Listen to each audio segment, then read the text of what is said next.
Hello, and welcome back to Zenin Fanfics. Today we're starting an exciting new series. What if Deku had snake mutation? If you enjoy this video, please like and subscribe for more content. The story we're featuring is written by XiyakaHex on fanfiction.net. You can find all the relevant links in the description, so be sure to check out the author's profile and say hello. Now, let's dive into the story. Missing Persons Report. Name: Izuku Midoriya. Age: 5. Quirk: shed with snake mutation. Allows user to basically shed their skin to give them a human form with extra shed turning into clothes. Went missing in a nearby park, close to family home. Report was made after mother, Izuku Midoriya, was told by Izuku's friend, Katsuki Bakugo, that while him and his friends were playing, the boy had been left behind.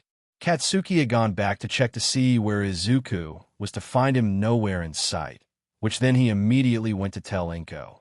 Status: ongoing. Naomasa rubbed his eyes at his desk with Izuku's file open. It's almost been 10 years since this boy has gone missing, and I still don't have any leads, sighed Naomasa. No evidence was found at the scene, and despite a massive search of the area, there was nothing. Not even a body to give any sort of closure for Ms. Midoriya. I just hope that boy is okay at the very least. Naomasa gave another heavy sigh before gathering all the paperwork and putting it in its file before putting it away in his file cabinet.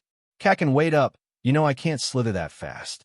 Called a small boy with dark green curly hair, bright green eyes, and a long snake tail in place of legs with a dagger-like tip. His tail was covered in thick emerald scales with smaller scales dotting his face and arms, while large fang poked from his mouth. The boy was trying to chase another group of kids despite his heavy snake-like body. Then why don't you shed Deku? Yelled a blonde boy with sharp red eyes. It's the only good thing about that stupid form. The blonde boy then ran off with his group of friends, leaving the snake boy far behind. The snake boy stopped chasing the kids the moment they were out of sight and looked down at his all-might shirt sullenly. Shed isn't stupid, at least I look more normal with it, said the boy to no one. Oh, and what do you mean by normal, boy? Said a voice behind the snake boy. The snake boy that quickly turned around and started to coil his tail around his body with the dagger tip facing in front of him, scared at the sudden voice. It lets me look more human, stuttered the boy, trying to coil as tight as he can. Why, you know, with H human legs and not a S snake tail. Now, that is an interesting quirk, smiled the tall man in a clean black suit and tie, well, not by itself anyway. That's why Kakin says it's weak and stupid, said the snake boy sadly. He says I can't be a hero if that's all I can do. An idea seemed to cross the man's face. What if I say if I could make that quirk more powerful, said the man. The boy looked up to the man curiously. You could do that? I mean, make my quirk better? Yes, but you would have to come with me to do that, said the man, watching the boy's reaction. But Mom told me not to go anywhere with strangers, said the boy, looking away, clutching his tail nervously. Well, I suppose you don't want to be a hero then. The man looked away with a slight frown. Nowadays, it seems you need a powerful quirk to be a hero. The boy looked down in thought, as if arguing with himself, then looked up to the man with a determined look. Yes, I want to be a hero, exclaimed the boy. Then Mom wouldn't have to worry about me so much. The man looked to boy with a large grin. Well then, what is your name, boy? Izuku Midoriya, answered the boy with a stutter. Well, Izuku, you may call me Sensei, said the man as he reached down to pick up Izuku. Izuku clung to the man's neck as he wrapped his little tail around Sensei's arm. I see a lot of potential in you, Izuku, so we best get started. Sensei then walked through a dark, misty portal, disappearing without a trace. Dream again, thought a creature with a large, muscle body with a large snake tail, instead of legs tipped with a barbed sword-like tail, snake-shaped face with large needle fangs, covered in thick black, green scales and faded scars, the top of its head with a long, curly, and matted dark green mane. As the shifted, as an attempt to get comfortable, the chains that were attached to its collar and wrists rattled. Cold sleep, the creature thought as it tried to coil its snake tail tighter around its body to get warm in its cold, dark cage. The creature flicked its long, slender, forked tongue, tasting the air as it heard its heavy cage door. Doctor, the creature hissed, questioning as it slowly opened its eyes, revealing dull, emerald eyes. Even though its cage was dark, it could see a man at its door, through colors ranging from dark blues to bright reds, thanks to the pits in its face next to its eyes. Cold. Sleep. We. Not. Hungry. It managed while closing its eyes. The man chuckled as he flipped a light SWCH from outside the cage, causing the creature flinch and hiss annoyed, not getting the chance to change its sight from the inferred sight. Now, my cute Nomu, I know for a fact you were at least a little hungry, said the man who was stout with a lab coat on and a large grin. We just need to warm you up a little. Today is a big day for you. Today is the day you get to prove your worth to Sensei. Nomu slowly uncoiled itself to sit up and looked to the doctor with a hint of interest and spoke, Sensei. Yes, Sensei's successor is going to give you a fun hunt today, said the doctor as he started to unlock the chains on the Nomu. You get to hunt All Might today along with the students. All Might, the Nomu said with a hint of sadness before it was replaced with hunger and drool started to run down its jaw and hissed. Hungry. There. I knew you were hungry, said the doctor, unlocking the last chain. Now follow me outside your den while I call Kirojiri. I have to show you to Sensei's successor so that you can familiarize yourself with his scent. The doctor then left the cage with Nomu following, still a little sluggish from a cold. As they left the cage, the doctor pulled out a flip phone and spoke. We're ready, Kirojiri. Send us over. Nomu flicked its tongue out as there was a change in the air. It could not quite figure out what it was even after a few more flicks of its tongue until a dark mist started to form. What Nomu could only guess is a portal in front of them. I'll go first, Nomu, you follow, said the doctor sternly. Behave yourself. No questions, just follow orders, and you might be let out to sunbath. Nomu nodded as the doctor entered the mist portal, and then Nomu followed, disappearing into the void. They re-emerged in a room with wood-paneled floors and walls. There was a U-shaped table in center surrounded by stools on one side, the other with shelves of bottles. Bar. Nomu guessed in its thoughts as it looked to the man, made of mist, cleaning a glass cup. Nomu, thin, shivered as it noticed the temperature change, was now warm. It could feel its energy returning and its hunger more noticeable as it started to drool again. Disgusting. Does it always do that? Said a man in his 20s, sitting on one of the stools. Nomu looked to the blue-haired man, covered in hands. Nomu flicked its tongue with a quiet hiss at the rude comment, wondering what this human would taste like.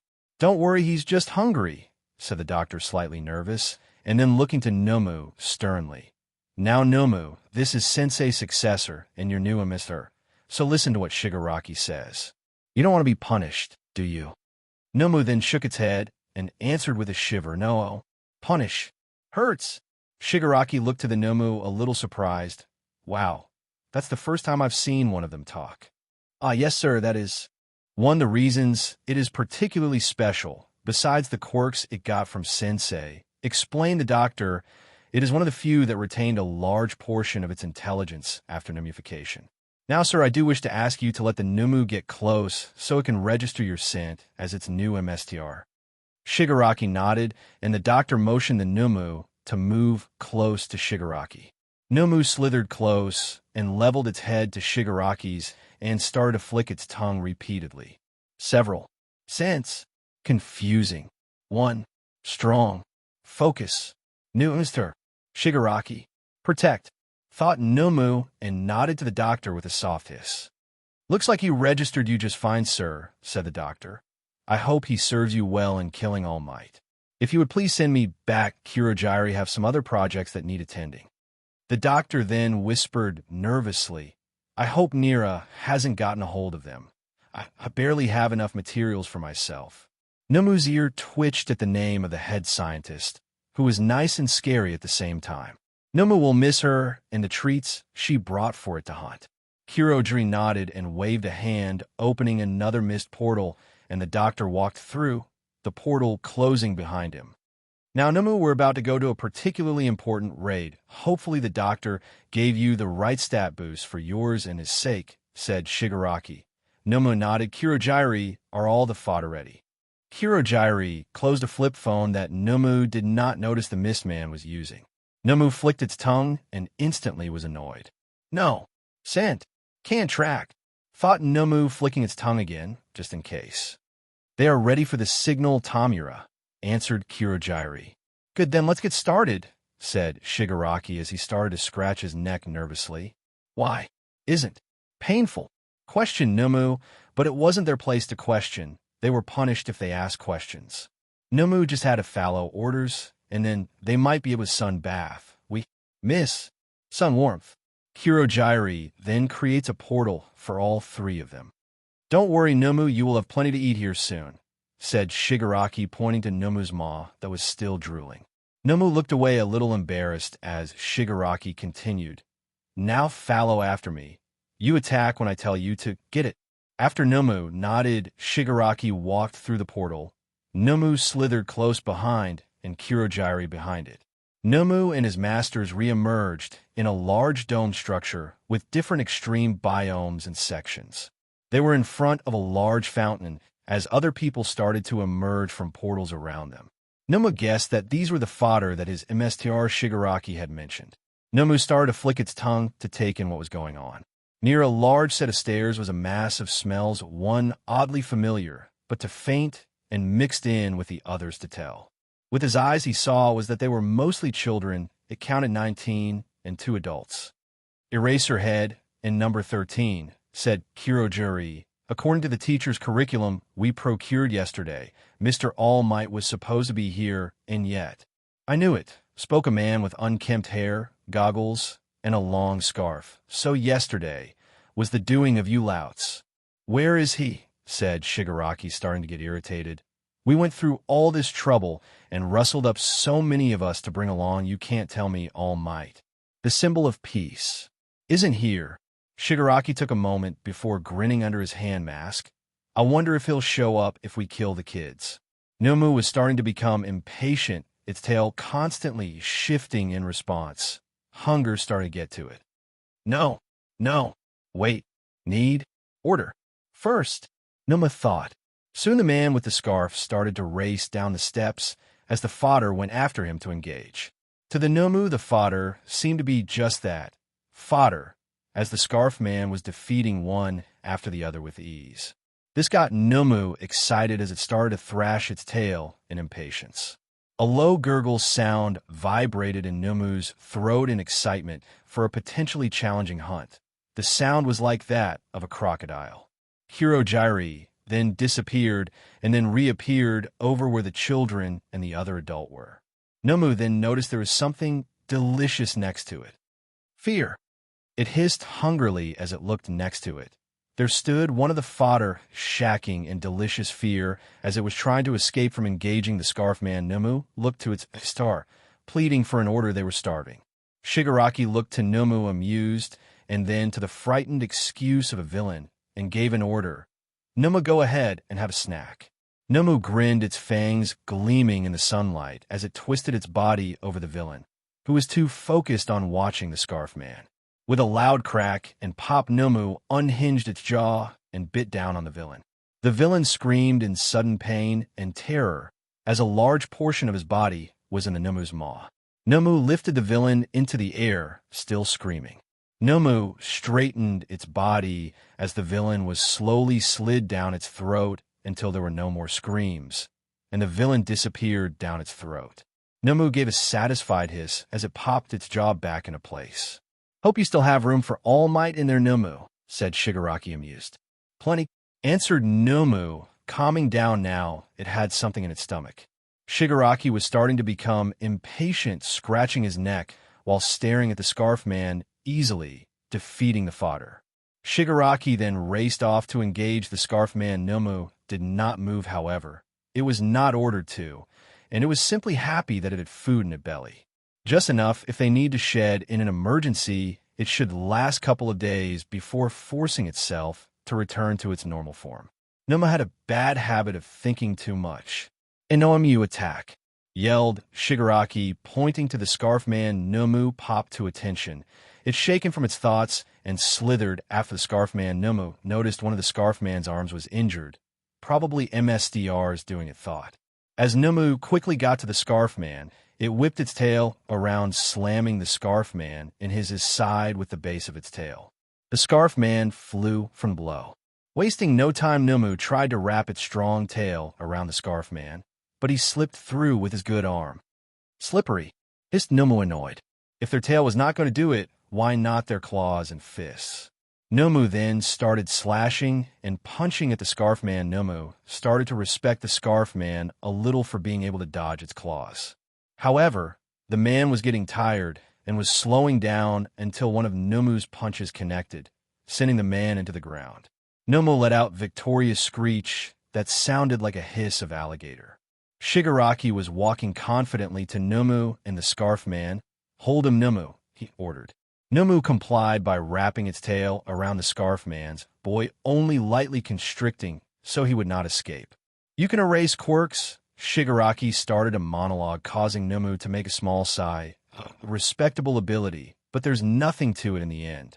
After all, when faced with overwhelming might, you might as well be quirkless in that situation. Kurogyri then started to appear next to Shigaraki. "Kurogyri, then is number 13 dead?" asked Shigaraki.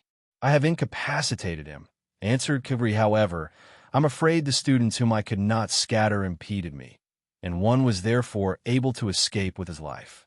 Shigaraki then started to become visibly irritable and started scratching at his neck viciously. "Kurogyri," growled Shigaraki, "if you can't be a proper warp gate, then our plans have crumbled. There is no doubt that if they throw dozens of pros at us, we cannot win. It is game over." It's game over for now." Nomu tilted its head in confusion as Shigaraki's attention shifted to the large lake. "Actually, before that, why don't we use this opportunity to take?" said Shigaraki as he quickly moved the lake's edge, reaching over it. The symbol of pieces pried down a notch. Distracted by Shigaraki's sudden movement, Nomu's coils loosened a little as Nomu flicked its tongue a couple of times to catch the scent of two children, a girl that smelled like a frog and a boy who smelled of intense fear. Nomu guessed he could not smell them before because they were wet. "You really are a cool guy, Eraserhead," said Shigaraki annoyed. Nomu looked down to the Scarf Man to see he shifted his body to stare at Shigaraki from Nomu's loosened coils. Noticing this, Nomu quickly tightened its coils, causing the man to gasp in pain. Suddenly, there was a crash at the dome's entrance, and a large blonde muscle man walked through. "Have no fear," the blonde man yelled, "for I have come." Nomu hissed in excitement as Shigaraki commented, we gotta continue. "I had a bad feeling in the pit of my stomach," monologued the blonde man. "Seriously, why does everyone monologue? Let's just hunt," pondered Nomu. "So I cut the principal's long story short and decided to come check on you all. I happened upon young Ida on my way here. Thanks to him, I heard the gist of what happened. It's all right now, for I'm here." "All Might," yelled Shigaraki, "we were waiting for you, hero. Or should I say, you hero trash." All Might then raced down the stairs, tossing all villains in his way until he stopped in front of Nomu. Nomu was a bit surprised by All Might's speed. While Nomu was caught off guard, All Might grabbed Nomu's tail, forcing it to uncoil to grab Scarf Man. All Might brought the Scarf Man to the group of people on the stairs. "He really is quite fast," commented Shigaraki, glaring at All Might. "My eyes couldn't follow him, and yet he wasn't as fast as I expected. Could it be our intel was true after all, about how you're weakening?" Nomu noticed a twitch on All Might's smile and flicked its tongue.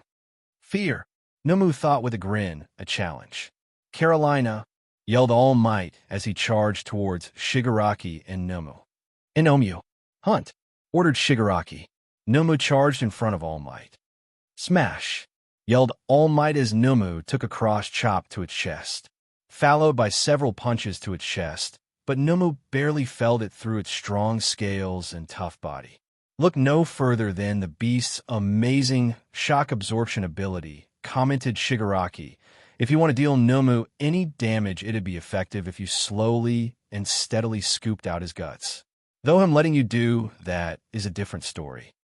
Nomu made a glare and hiss towards Shigaraki while trying to defend against All Might's punches. "Thanks for telling me," said All Might. "If that's all it takes, then don't worry. It'll be a cinch." All Might grabbed Nomu from behind and tried to perform a German suplex. Instead of being sent into the ground, Nomu was sent through a mist portal. Appearing right under All Might with Nomu digging its claws into All Might's stomach, All Might started to cough up BLD. Nomu then started to drag All Might through the portal. While Shigaraki monologued some more, you planned to drive him deep into the concrete and seal his movements, right? But you would not have been able to seal him for long anyway. Nomu is the same power level as you. Isn't it great, Kirojiri? He handed us the perfect chance on a silver platter. I certainly don't like having BLD and organs inside of me, so it will be a touch displeasurable, but, commented Kirojiri, I'll gladly endure it if it's handed out by a man of your stature. It was Nomu's duty to restrain your dizzying speed so that I could open a gate while you were in a prone state. It is now my duty to eviscerate you. Nomu was confused. No such set of commands were given, they lie. However, this has been an exciting and fun hunt so far. Suddenly, there was a large explosion and an awfully familiar scent. Out of the F-way, screamed someone Nomu could not see as it was still trying to drag All Might through the portal. Suddenly, Nomu could feel that it was cold. Nomu screamed and hissed at the painful cold, already feeling its body becoming sluggish. No. Nomu panicked in its thoughts. No. Sleep yet too early. As Nomu panicked, it let go of All Might and pulled itself through the portal, causing parts of its body that were frozen to shatter. Nomu hissed and screamed at the pain and flicked its tongue, rapidly searching for the cause of the ice. Nomu spotted a boy with white and red split hair, with ice coming from his right leg. A boy on top of Kirojiri with blonde spiky hair and sharp red eyes with a strong familiar scent. Kaken, thought Nomu. It was confused where did that name come from. While Nomu was pondering, the parts of its body that was shattered started to regrow back to what they were. Stand back, all of you, yelled All Might, motioning to the children. What the? Wasn't his quirk a shock absorption quirk? I never said that was the full extent of his abilities, explained Shigaraki. As you can see, he's also got super regeneration. Nomu is a human sandbag artificially crafted to the height of physical fitness to withstand your 100%. Nomu kill the explosion brat. Shigaraki pointed to the spiky blonde boy. He was within striking range. Nomu coiled its tail and lunged maw open wide, until a very familiar scent filled its nose and tongue. Images of a small boy with red eyes filled Nomu's head.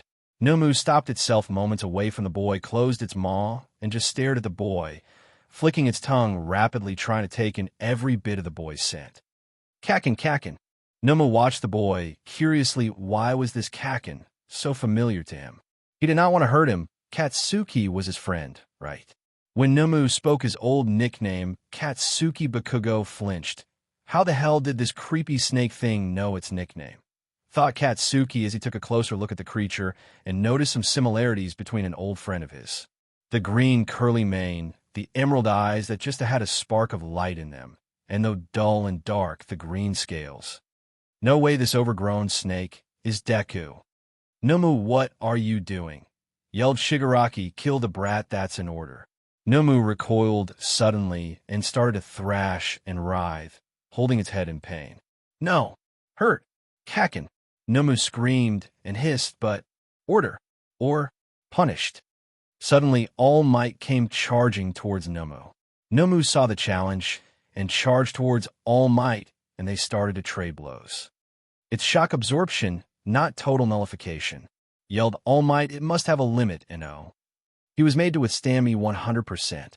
In that case, I will just give it more than 100%. A hero is someone who smashes through every obstacle life puts his way. Do you know what I speak, villain? Plus, Ultra. With one final blow, Nomu was sent to the ceiling. On instinct, Nomu used its tail to grab one of the ceiling support beams and clung to it. Nomu was hurt and tired. Its whole body hurt. It needed to escape. It needed to shed and hide. It needed to find Nira. She would make him better. He misses Nira. Need to shed, Nomu whispered as it suddenly slipped off the support beam, too tired to continue holding on. When it landed, it tried to sit itself upright, its arms barely holding itself up. Nomu looked around. Shigaraki and Kirojiri had disappeared, and there were more adults. They were circled around Nomu, all on the defensive. Need to shed. Nomu hissed the whisper. Its eyes began to dull. Its scales started to pale, and its body became stiff and rigid.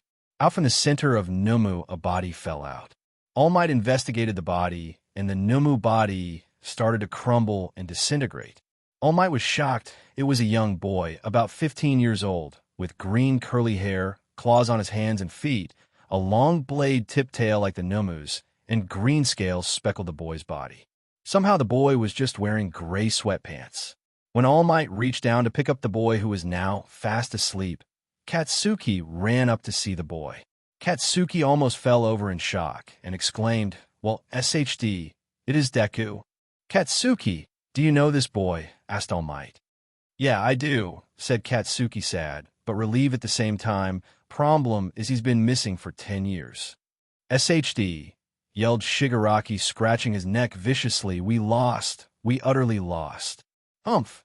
Well, that answers my initial question I was going to ask," said a small girl about 9 or 10. Green hair with black highlights, bright red eyes, jagged teeth, wearing black and green striped pajamas, and white lab coat that was a little too big. She was dragging a purple plush doll that looked like a hairless rodent, had 2 pairs of pointed ears, yellow eyes with red scara, arms that were too long, and a green cloak and tie. She was walking out of a mist portal. Despite having a large, toothy grin on her face, she was glaring at Shigaraki. Shigaraki glared at Kurogiri as that mist man quickly put away a flip phone. "I apologize, Tamura, but Nira requested to be brought here immediately to speak to you, as well as give an update report to Sensei," said Kurogiri. "Yes," said Nira, walking to one of the stools.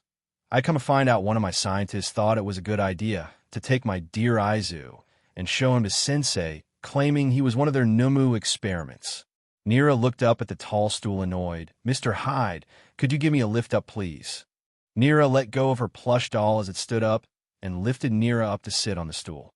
The plush doll made a long sigh as it lifted itself up onto the bar table and sat at the edge next to Nira. "Mr. Hyde, I would appreciate it if you didn't sit on the table," said Kurogiri, a little annoyed.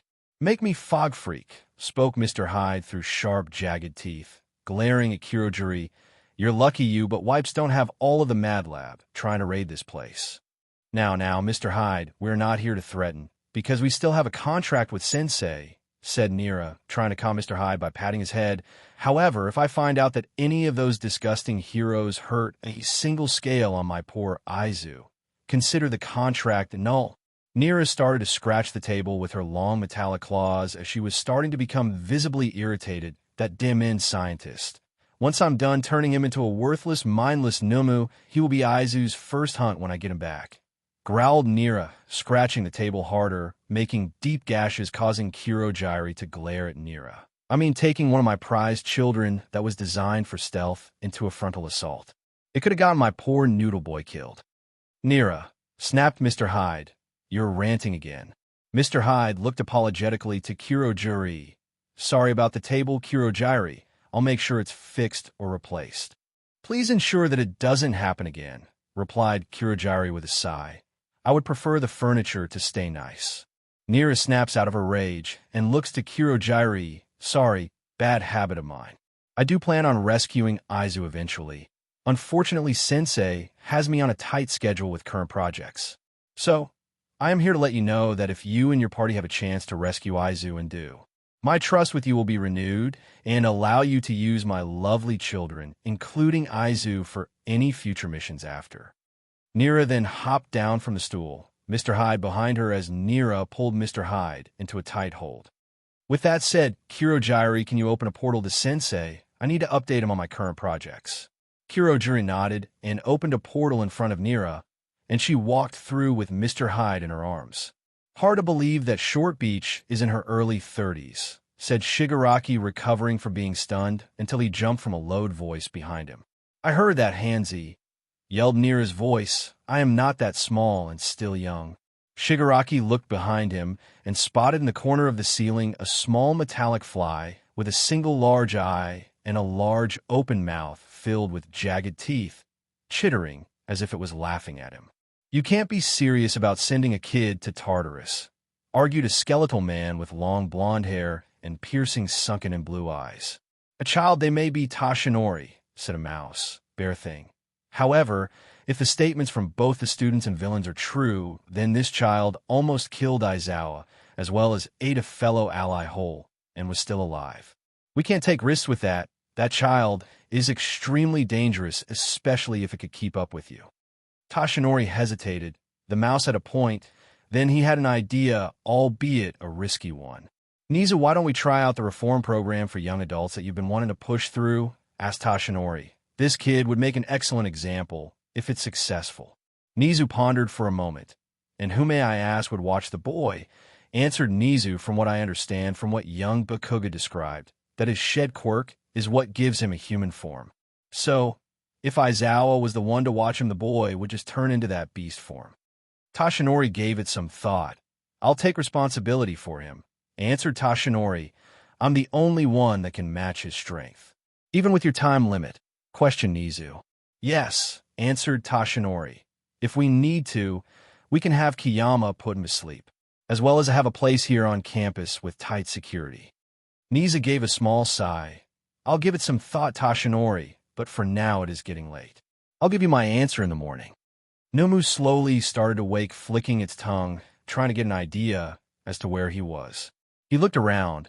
He was surrounded by heavily reinforced walls and a large metal door in a corner. It looked like his old cage, but smaller. He looked at himself and saw he was in his human form. We shed but was too weak to flee. Nomu whispered to himself. It was so much easier for them to speak in this form. No large snout or fangs hindering words. Nomu's ears twitched as it heard tapping from a nearby vent. Nomu inched closer to the vent to investigate and peered in. Looking back at them was a small metallic lizard with robotic eyes down its back. In its mouth was an earbud. One of Nira's scrap spies, thought Nomu, happily wagging its tail as it held out a hand to let the scrap spy crawl onto it and drop the earbud. Nomu picked up the earbud, tapped the on button on the side, and carefully put it in its ear. Nomu only heard static until he could hear Nira's voice. Aizu, can you hear me? Said Nira through the earbud. It's okay, you can talk, they just have you in a basic holding cell at the moment for people with enhancer quirks. Yes, happily replied Aizu. I can hear you just fine. Oh, that's good, sighed Nira. What I can tell through the stock you're holding is that stupid doctor didn't do too much damage to you. However, I'm getting weird mixed signals from your brain, though. Must be from the forced new edition of Quirk's Sensei gave you for that mission. I've been having a hard time with certain words, said Aizu, even referring myself as a mindless Nomu in third person, or referring myself as we and they when around someone not part of the family or I'm not closely familiar with. Nira gave a low growl. BSDRD must have conditioned you like a mindless after you were recovering from being given quirks. Oh, I wish I had caught it sooner before he took you away from me for 10+ months. Speaking of my mind, said Isaac, during the mission, I think I met someone from before you made me better, Nira. I believe I called him Kakin. His scent was incredibly familiar. Nira sighed.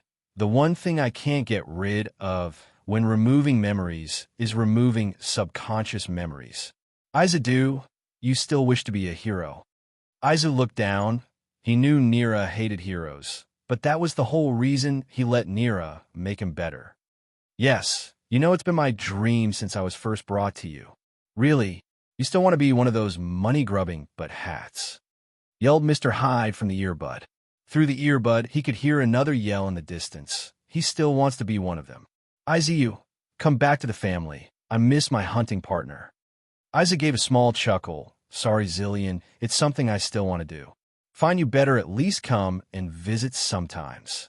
Yelled Zillion. Nira gave another sigh. Fine, at least you can say I tried to change your mind and have you stay with the family. You're also in luck. Jekyll was digging around in the UA computer systems. He found that the school has been trying to institute a reform program for young adults who had turned to villainy. You would be the perfect candidate. Why would they have me part of the program? Asked Aizu. You know I need special needs. I doubt they're going to let me eat a couple of humans every other week. Don't worry, Jekyll is having a nice private chat with Principal Nizu over an encrypted computer call. He's informing Nizu all of your physical and dietary needs, so they can have more than enough raw animal meat for you. Izu scrunched up his nose. Animals don't taste nearly as good, even when it's a fresh kill.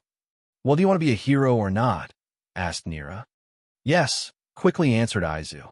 Well, heroes don't eat other humans now, do they? Asked Nira. No, they don't, answered Izu in defeat. It's going to be something you'll have to get used to if you really want to be a hero, Izu, said Nira sweetly. Just know you can always come back to your family here at the lab if you ever don't want to be a hero anymore. Izu smiled. I know, because that's where my true family is. Of course, my sweet hatchling, said Nira. Also, before I forget, that stalk and camouflage in your hair. Jekyll will be close by monitoring you and making sure you're okay, as a just in case. Last thing I need is my dear hatchling getting hurt or killed because of a stupid hero. Don't worry, I'll be all right, chuckled Izu. If it's Jekyll, he won't let even a bug come near me.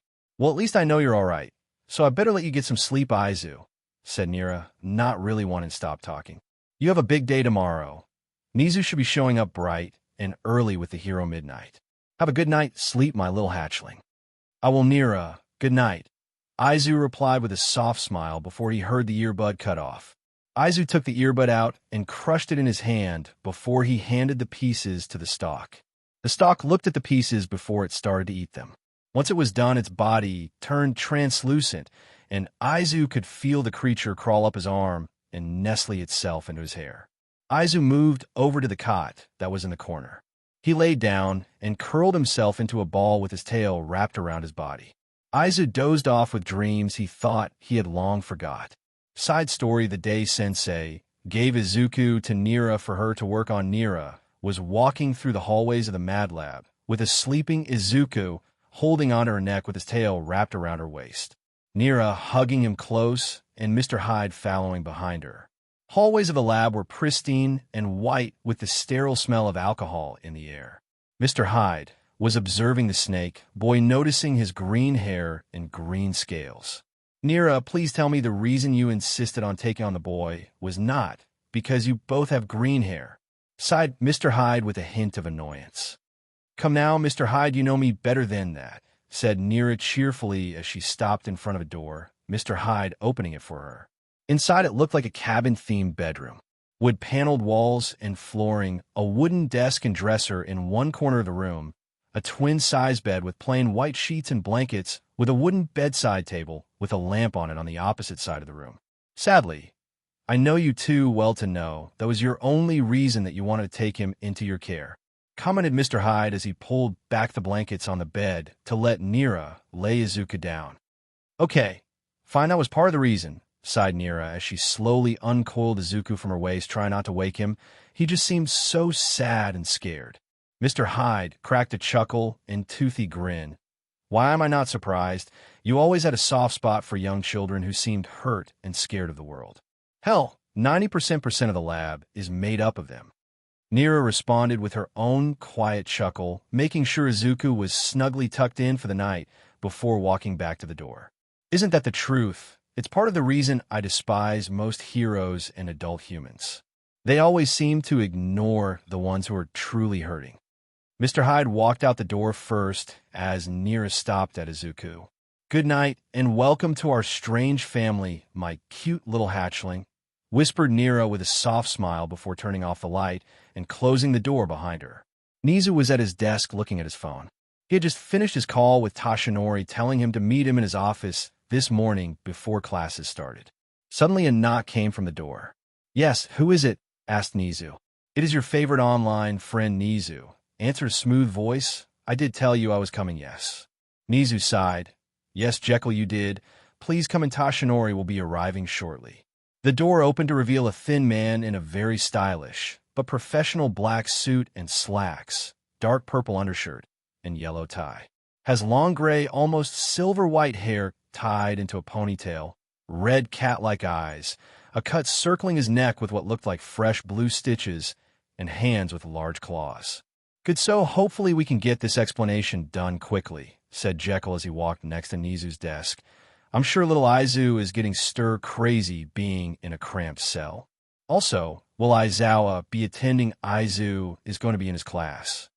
Aizawa will be showing up with Tashinori, explained Nizu. You know, Nizu, said Jekyll with a grin. Nira's offer to you is still open for you. She really wants you to be part of our little family. Tell her my answer is still the same. Nizu answered with a slight irritation to his voice. I know what her quirk does to those she's worked on. Jekyll wanted to push further, but there was a knock on the door. Nizu, it's us, said Tashinori through the door. You can enter, said Nizu, happy to avoid the topic of Nira. In walked Tashinori with a very tired-looking man with a scarf around his neck. Jekyll quickly guessed that the man who seems like they have not had sleep since the day he was born was Aizawa. Aizawa spotted Jekyll and frowned as he closed the door behind him. And who is this Nizu? Asked Aizawa. This is Jekyll. He'll be the one to watch Midoriya as he attends UA, answered Nizu. Jekyll quickly glared at Nizu. Midoriya is not his family name Nizu. I went over that. His family name is XiyakaHex. According to his BRTH certificate, it is Midoriya, said Aizawa. Humph. That was with his human family, scoffed Jekyll, which he is no longer a part of. He is now a part of the proud Hex family of Mad Lab with Nira as mother of all her children and my lovely little brother. The crazy childlike scientist I've been chasing down for years, yelled Aizawa in surprise, sending a glare towards Nizu. I'm not happy making a deal with Nira either, Aizawa, said Nizu, but she ensured that Jekyll would not cause any harm to anyone here, as well as Mad Lab not attacking UA if we grant XiyakaHex's wish to be a hero. He is here to make sure Izuku stays safe, as well as make sure Izuku also does not hurt the other students. Really, Nizu, you made a deal with a villain, growled Aizawa. I'm more than a little irritated with Nizu. A villain who I am in deep debt with, Aizawa, sighed Nizu. Plus, I honestly would like a human with the amount of power that Izuku has on the hero's side than villains. Aizawa sighed and relaxed, but was still visibly irritated. Fine, add another problem child to my already sizable list. Tashinori coughed, getting the attention of the room. Forgive my ignorance, Nizu, but who are the Mad Lab? Of course, you wouldn't know who the Mad Lab are, answered Aizawa. Mad Lab is a secretive villain organization run by Nira Hex and her brother Neo Hex, where they specialize in human experimentation, ranging from completely changing the human form to quirk alterations. I've been tracking them down for a while now, but the moment I think I've found one of their labs, they've moved locations. Jekyll gave a quiet whistle and looked at Aizawa with a little respect. And here I thought I've been able to keep most information about us a secret from you, Eraserhead, though it makes sense with how persistent you have been. Anyhow, said Nizu, standing up from his chair, there will be one other person joining us, Jekyll. Oh, and who might that be? Asked Jekyll. Midoriya Inko, answered Nizu. She deserves to see her son again at the very least.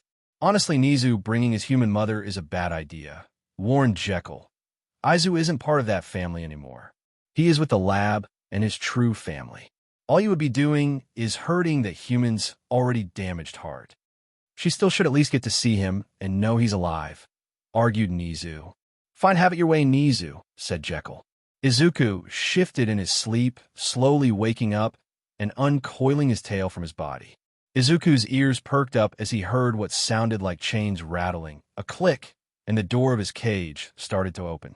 Izuku's tail started to wag, and tongue flicked to make sure as Jekyll entered the cage. Though Izuku felt a little confused, as there were two mystery smells and a familiar one, but he could not place a name. Oh, there's my little Izu, said Jekyll as he rushed to hug Izuku. Have they feed you? If not, I will have Nizu arrange a meal for you. They haven't feed me yet, Jekyll, chuckled Izuku, accepting the hug. I don't need a meal until tomorrow. That fodder, Shigaraki them that, was an okay meal. All right then, said Jekyll as he let go of his hug and faced the door. Let us get introductions out of the way then. And then walked a tall man with a tan trench coat and black hair, the detective Izuku guessed. Flo the detective was Nizu, and behind the rodent thing was the familiar smell. In walked a short woman with long green hair and looked like she has not seen sleep or sunlight in years. The woman saw Izuku, and almost immediately tears started to form in her eyes. Izuku, she whispered, and she ran over and gave Izuku a tight hug. Izuku then narrowed his eyes and stared at the crying woman confused. Her scent was familial, which made no sense. Nira was his mother, Maybe this was his human mother. Izuku, getting uncomfortable, pushed the sobbing woman off him and stared at her, her gaze confused. "Who are you?" Izuku asked. The woman's eyes widened in shock, hoping Izuku was lying. "Izuku, it's me, your mom," said the woman, lips quivering as she was holding back another bout of tears. "I'm sorry, I don't remember you," said Izuku with twinge of guilt. "This is your human mother, Izuku," sighed Jekyll. The mother looked to Jekyll confused. "What do you mean by human mother?" "Izuku is no longer a mere human," exclaimed Jekyll with a hint of pride. "He has been enhanced and made better by our true mother Nira." "Izuku is still my son, though," said the woman sadly, and looked back to Izuku. "It breaks my heart that you don't remember me, but that isn't going to stop me. We can start over, and maybe then some of your memories can come back." Jekyll scoffed, "Do what you want," but Nira made sure those past memories were erased. The woman just glared at Jekyll before returning her gaze to Izuku, softening. "I guess then what is your name then, ma'am?" asked Izuku. "Midoriya Inko," said Inko. "I will try and visit you as much as I can, okay?" Inko then patted Izuku's head and started to leave the cage, nodding to the man in the trench coat as she left. Izuku then touched the spot on his head, confused, but was also happy and sad about the kind touch.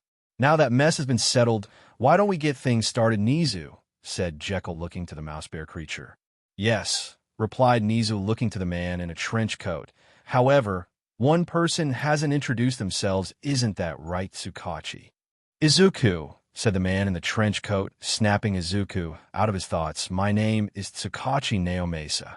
I am a detective who took over your case when you went missing 10 years ago." Tsukachi hesitantly made a glance to Jekyll. "I will be making sure you and your human mother get plenty of time together, as well as make sure you are escorted safely to UA and in appropriate living conditions. Now that's out of the way, Izuku, you will need to agree to some rules before attending UA," explained Nizu. "First and foremost is that any harm on your fellow students or teachers outside of lessons will result in you immediately being sent to Tartarus. 2, you're only allowed in your beast form is if you have no choice or during combat lessons. If you do that, then I will need a big intake of raw food to keep up this form," interrupted Izuku. "Which I am well aware thanks to Jekyll here," said Nizu. "So we are already prepared said meals for the future, which we'll be having in at a secluded section of the cafeteria so that you can be easily monitored. Lastly is just a confirmation from you personally that you truly wish to be a hero of your own choice." "Yes," replied Izuku immediately. "That's the whole reason I wanted Nira to make me better." Nizu nodded and then looked at Tsukachi, and he answered, "What he said is the truth, Nizu." "Interesting, a truth detector quirk," thought Izuku. "Makes sense for a detective. Now, with all that out of the way, let's get you dressed and headed off to your first class," exclaimed Nizu as he started to exit the room with a little pep in his step. Honestly, he was quite excited on how things would turn out despite the circumstances. "Your attention, class, but I have an announcement," exclaimed Aizawa as he stood in front of a podium in front of his students. "Starting today, you will be having a new student attend, as well as his guardian as his SCRT and guard. You may come in now, XiyakaHex Midoriya." With that, Izuku walked into the classroom, followed by Jekyll, who glared at Aizawa. "I told you his family name is just Hex, not Midoriya," argued Jekyll. "I will continue to call him Midoriya until is legally changed," challenged Aizawa. "And you can't stop me." While the two adults in the room passively argued, Izuku looked at all the whole class he had attempted not more than a day or so ago tried to hunt. All except for one spiky-hair red-eyed boy had either shocked or fearful looks on their faces. Izuku could not wait to start learning to be a hero with his tail wagging. "Aizawa Sensei, please tell me you are joking, right?" Came a nervous laugh from a boy with blonde with black lighting streak. "Kaminari, I don't think I ever joke." Aizawa deadpanned. "Midoriya is part of a reform program just put into place by Principal Nizu. Jekyll here is his guard. He is to make sure Midoriya is not injured outside of training, and so that Midoriya does not injure any of you outside of training. Midoriya, you will be sitting in seat 18 next to Bakugo and Mineta." Aizawa then pointed to the empty seat next to the spiky blonde with red eyes, Kakin. Izuku's mind alerted, and a short boy with purple ball for hair was practically dripping with fear. Izuku then happily got to his seat with Jekyll right behind him, who went to a chair at the back of the class while handing Izuku his backpack. Izuku noticed that Bakugo was glaring daggers at him, but Izuku could not keep his eyes from Mineta, who started to violently shake in his seat as Izuku started to drool a little. "I know it is tempting, little Izu," said Jekyll, a little amused, "but no, you already know the rules you were given." Izuku snapped out of his stare and blushed with embarrassment, the green scales on his face darkening as he quickly pulled out a notebook and pen. Mineta's shivering only seemed to increase. "Now on another note, the sports festival is coming up," announced Aizawa. "Wait, hold up," spoke up the boy named Kaminari. "That sounds like something villains would try to infiltrate, isn't it? Will it be all right?" "On the contrary, since we're going ahead with the festival, it means that the school is confident it has all its ducks in a row when it comes to its crisis control now," explained Aizawa. "I hear police presence will be 5 times bigger than normal, for example. What you all should be thinking is, what a huge chance the Academy's sports festival presents for you all, except for Midoriya, however. It has been decided, due to your power and circumstances, that you will be sitting out." Izuku wilted a little that he would not be able to participate, but it did make sense. He was able to face All Might, and news of what he is was probably already making people nervous that he was attending UA. "What? Is the commission afraid that my little Izu could beat all of UA's little heroes?" grinned Jekyll. Aizawa just stared at Jekyll before answering.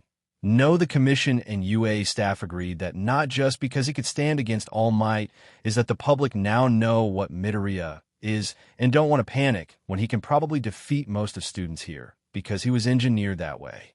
"Made better, you mean?" Jekyll argued. "Anyhow, even though you will not be able to participate in Midoriya, you can observe from the waiting area, locker rooms, and hallways.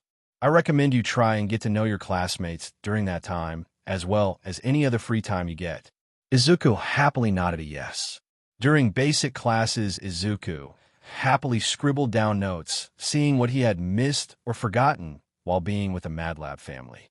Every now and then he would peer up to notice Kakin was giving him a silent glare before looking away.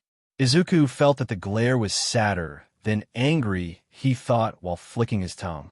Soon the school bell rang, signaling lunch had started. Jekyll led Izuku to the cafeteria kitchen where Lunch Rush, the head cook hero, handed Izuku his plate filled various raw meats. Jekyll had Izuku sit at a table in the far back by themselves. Izuku happily started to eat his still bloody meat by hand when Jekyll spotted a certain blonde with red eyes walking towards their table. Jekyll's eyes narrowed and sat up to walk to Bakugo and block his path. "Out of the way, old man," Bakugo hissed. "You of all human spawns will not be sitting next to my Izuku," Jekyll hissed back. "I can sit wherever the hell I want," argued Bakugo. Jekyll then leaned down near Bakugo's ear and whispered, "I will not allow the human who abandoned and abused my Izuku in the first place to be near him. However, I guess I should thank you at the same time, because if you did not abandon him back then, I would not have had another little brother. Now scram." Bakugo gave a pained look before cursing and turning around. Jekyll then happily went back to his spot next to Izuku, who looked at him a little annoyed. "Now, why did you go and scare him off, Jekyll?" asked Izuku. "I wanted to ask why he was so familiar to me." "Don't worry about it, Izuku here," said Jekyll as he pulled out small lunchbox Zillion's been trying to cook again. He made it fried, so the oversized rat could not smell it. Izuku grabbed the box and opened it, revealing 3 slices of unknown fried meat. "It's not as good when cooked, but when you see Zillion next, tell him I said thank you," said Izuku with a giggle as he grabbed one of the slices and happily took a bite. As Izuku ate, he looked around the cafeteria. Every now and then he would catch a couple of stares, quickly looking away, or others trying to avoid his gaze, particularly when it was one of his fellow classmates. Though he did catch the boy with a rock-shaped head glancing at him curiously before frantically looking away. Izuku sighed briefly before taking another bite. He was not surprised no one else would come and try and talk to him after Jekyll scared off Kakin. Not too much longer the bell rang, and classes resumed. Izuku was sucked into his note, taking while Jekyll happily watched from the back of the class until the final bell rang for the day. Izuku's classmates seemed more than ready to leave his general area. The boy named Mineta seemed to disappear with how quickly pretty much he got up from his seat. Jekyll walked up Izuku while glaring at Bakugo, sending him a silent warning to not approach. Bakugo only scoffed as he got up from his seat, sending a quick glance to Izuku before heading towards the door. "I will lead you to the dorm you all be living at," said Jekyll, looking to Izuku once he was satisfied with Bakugo's distance. "Why do you not like him, Jekyll?" asked Izuku. "I just want to know him. Clearly I knew him from before and it's bugging me." "And what have I told you about the you from before?" said Jekyll. Izuku sighed, a little annoyed that there is no use of the before as the mean now is better, but something is telling me that I should talk to him. Jekyll hummed in thought for a moment before answering, "Maybe if I decide that he has proven that he will not harm you." With a defeated sigh, Izuku replied, "Fine, but I will eventually talk to him with or without your approval. I'm not a hatchling anymore." "You will always be a hatchling to me, my little Izu," chuckled Jekyll, ruffling Izuku's hair, avoiding the nip of the now woken up stalk. "Now, let us go." "Oh," spoke a brown-haired girl blocking the doorway. "What the heck?" Izuku's ears twitched as he noticed there was crowd outside their class doorway and walked over to see what was going on. Jekyll closed behind. "They're crowding the exit," quivered Mineta, looking around, hoping he can find a hole he can escape through. "What are they here for?" "They're scoping out the competition, RETD," answered Bakugo, muscling to the door. "They want to see the gang who came through the villain ambush." Izuku's tail twitched anxiously. "They're checking us out before the big battle. It's pointless to try, so why don't you just FOFF? Why goddamn it, MOB? Don't go calling people you don't know a mob right off the bat," yelled a blue-haired boy with glasses while chopping his hand. "I came to see what you kids are made of." "True," spoke a boy with shaggy purple hair and extremely tired eyes from the crowd, moving to meet Bakugo, "but I didn't think you'd be this arrogant. Heard you all even gain a new pet." Izuku flicked his tongue and his tail twitched. "I'm no pet. Are all the kids enrolled at the Department of Heroics this way?" The purple-haired boy continued. "I'm a bit disillusioned." "So that is it, huh?" The purple-haired boy then looked to Izuku and Jekyll, who was looking more and more irritated with the tired-looking boy. "So, you are the one. A's pet villain. You better hope your owners know what they're doing or their spots in the heroic course will be taken. I'm going to pull the rug out from under all the heroic course kids while they are on their high horses. Consider it a declaration of war." The tired boy then walked away from the class door and strolled down the hallway. Izuku watched, a little annoyed with being called a pet, but wondered, why does he want to get into the heroics course so badly? I'm curious. "Let's finally be on our way, Izuku, before I accidentally do something," said Jekyll, not trying to hide his irritation as he led Izuku out of the classroom and away from the crowd. The crowd easily moving out of Jekyll's way, avoiding his angry gaze. As they walked, Izuku caught the surrounding whispers as they passed. "Hey, isn't that the Nomu thing that took on All Might?" one group whispered. "Why the hell isn't it in Tartarus?" whispered another. "Wasn't it some kind of weird experiment?" passed another whisper. "The hell is the principal thinking? Can he even control it?" "Shush, I think he heard us," shushed another. "I think I saw his ears twitch." Izuku sighed and looked down and faced Jekyll's back. "I saw this coming when I wanted to be made better and become a hero, but the words still hurt."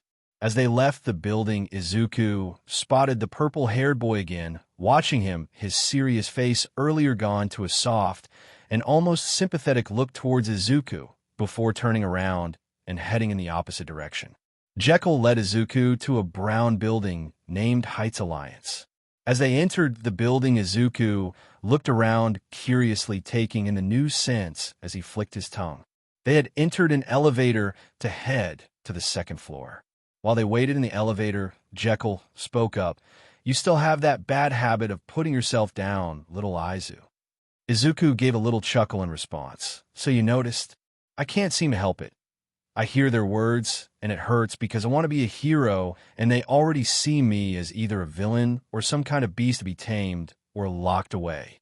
They're humans, Izu, and it's only been the first day, said Jekyll, trying to comfort his little Izu with a smile. They're stubborn. It's going to take a lot of work to change their minds. But I know you can do it, as you could be just as if not more so stubborn. The elevator stopped, and Jekyll led Izuku to one of the dorm rooms. Now, my little Izu gets some sleep these next weeks before the sports festival. Won't be easy, said Jekyll, opening the door. But I won't be participating, asked Izuku. That doesn't mean you can slack on your studies or training, smiled Jekyll. While your classmates will be training for the festival, we will be continuing your flexibility training we left off on back at the lab with supervision from Aizawa. Too bad we don't have Zillion here to spare with you. Izuku gave a groan. That's going to be even harder now that real body is bulkier and heavier. Jekyll chuckled. Well, it's a good thing that we will be starting that tomorrow. Now go get some sleep. All right. Good night, Jekyll, said Izuku as he walked into the bare room with just a desk and twin-size bed. Maybe he will be able to decorate the room at some point. Hopefully he can convince Jekyll to get his heated mat from his room at the lab for winter. Good night, my little hatchling. If you need me, I will be on the first floor with any of the hero guards for the night, said Jekyll, a large and soft smile on his face as he closed the door.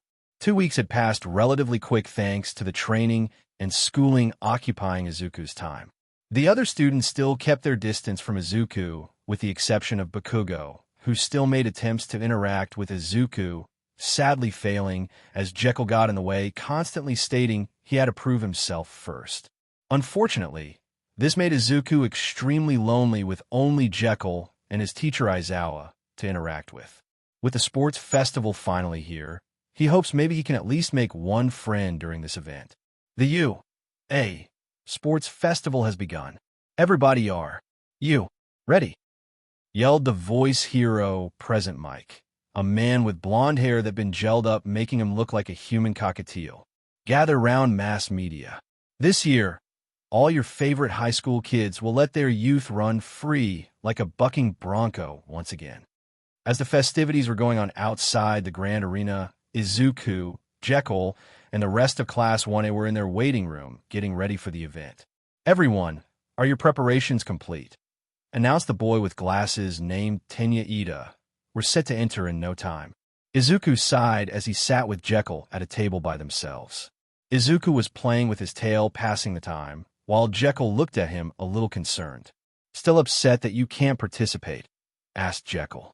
Yeah, answered Izuku, letting out another sigh. Why don't you interact and get to know your classmates a bit more? Advised Jekyll. With the exception of that Bakugo boy, of course. Izuku gave a quick glare before answering. We're never going to let up on that, are you? The human brat still has yet to prove himself, huffed Jekyll. Well, I don't want to interrupt their concentration at the moment, sighed Izuku. They've got to go out to the stadium any minute now. Jekyll watched Izuku as he watched his fellow classmates hype themselves up for the festival with a little disappointment and loneliness in his eyes. Well, if anything, you could try to make friends with them during the lunch break, or with any of them that get disqualified, sighs Jekyll. That's true, says Izuku, giving a small smile. All right, everyone, we're heading out, announced Ida. With that, everyone except Izuku and Jekyll started to make their way to stadium. Once all of his fellow classmates had left Izuku, and Jekyll turned to watch the event on the TV that was installed into the wall of the waiting room. The UA Sports Festival, announced present Mike through the TV, where the hero worlds inchoate little eggs and aim for each other's throats and the top. Our grand yearly melee. Jekyll grimaced at the blonde hero's unnecessary loudness. You know, Izu, for the longest time I'd thought Nira had somehow snuck bird DNA into that hero, said Jekyll. Did she? Asked Izuku, curious. Sadly, no, because if she did, he'd be more tolerable, sighed Jekyll. Maybe, said Izuku, genuinely curious, focusing back to the TV. And let me guess, continued present Mike, all you miscreants came to see them, right? The freshly formed miracle stars that shrugged off a mass villain assault with wills of steel. The camera then focused on one of the entrances to the stadium. The Department of Heroics freshman class, announced present Mike. You're here for Class 1A, right? As present Mike announced them, Izuku's classmates walked out to the stadium confidently. Izuku made a giggle as he watched his classmates, his tail happily wagging. They look so cool, Jekyll. I guess. Jekyll huffed. And following is Class B. Here come Classes C, D, and E from the Department of General Education, said Present Mike as he continued to announce the rest of the freshman classes. Now, fair play, yelled a woman wearing a DMNTRX outfit on a podium near the stadium, cracking her flogger. Jekyll, why is that hero naked? Asked Izuku nervously, though it doesn't look like she has anything on her bub. Do not all humans have them? Is she actually a male? Jekyll was almost startled out of his seat before answering. No, she is just wearing what's called a skin suit to make it look like she's not wearing anything. Also, her hero name is Midnight. She's one of your teachers. That's weird. It's hardly protecting her body, said Izuku, still curious. Does it have something to do with her quirk? It doesn't look like she has scales or rock-like skin to protect her. Izuku, who taught you biology? Asked Jekyll. Mr. Hyde, why? Answered Izuku innocently. I'm going to kill him, said Jekyll. Please don't, Jekyll. It took Nira forever to stitch him back together last time, pouted Izuku. I don't care, said Jekyll with a scowl. Now, player REP. Announced Midnight, but Kogu Katsuki of one. Katsuki the started to walk up to the podium with Midnight. Jekyll, look, it's Kakin. He is our representative. Izuku happily announced. Huh, guess he's a lot smarter than he looks, chuckled Jekyll. Sensei, said Katsuki through the mic. I'm going to place first. As Katsuki made the challenge, the rest of the classes yelled in anger, issuing their own challenges. Nope, he is still just as much of an idiot I think he is, chuckled Jekyll. Jekyll, replied Izuku annoyed. Katsuki then walked off the podium with a satisfied grin back to his class. Midnight then walked back to the microphone with a nervous cough. Onto the preliminaries, as they're called, announced Midnight as a holographic screen appeared behind her. Lots of fine folk end up choking on their tears here every year. And this year's first round of Destiny is this. On the screen behind Midnight in big bold letters were the words, Obstacle Race. Oh, that will be interesting, said Izuku, a little glitter to his serpentine eyes. I hope my classmates go all out so I can see and analyze their quirks. Makes me wish you brought my laptop with you, Jekyll.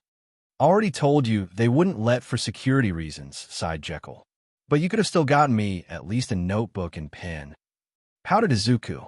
As Izuku watched all the students gather at the race entrance, Izuku thought he heard scratching on the ceiling pipes, but ignored it as he was too focused on watching his fellow students. As the students gathered at the race's entrance gate, a tall boy by the name of Kodakoji with rock-shaped head stands nervously at the back of the group. What should I do? Thinks Koda as he stutters in his thoughts. Well, didn't S say I couldn't ask for H help since it will be part of my Q quirk as long as I stay W within the bounds of the R race.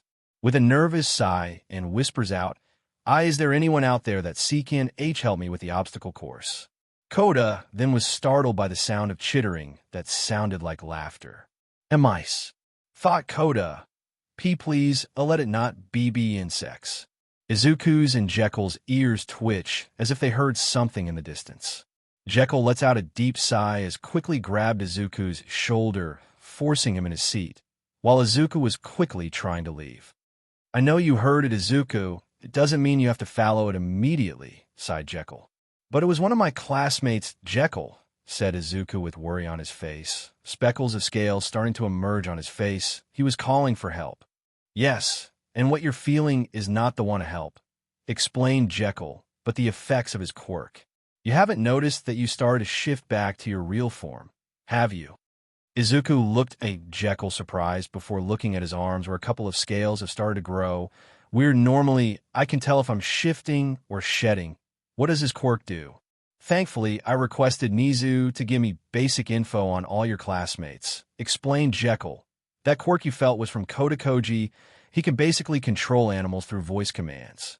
You know Nira likes to add a certain percentage of animal DNA to family members, right? That makes sense, as I have various reptilian DNA, while you only have a little Jekyll, pondered Izuku. Don't worry, brother, the colony will help the boy out with your permission, of course, yawned a sleepy voice in both Izuku's and Jekyll's minds. Both looked up to see a small snow-white, rat-like creature sleepily yawning and swishing its scaly tail lazily on the ceiling pipe. Great, I had a feeling Nira and Mr. Hyde would let you pest help keep an eye on Izuku grown Jekyll.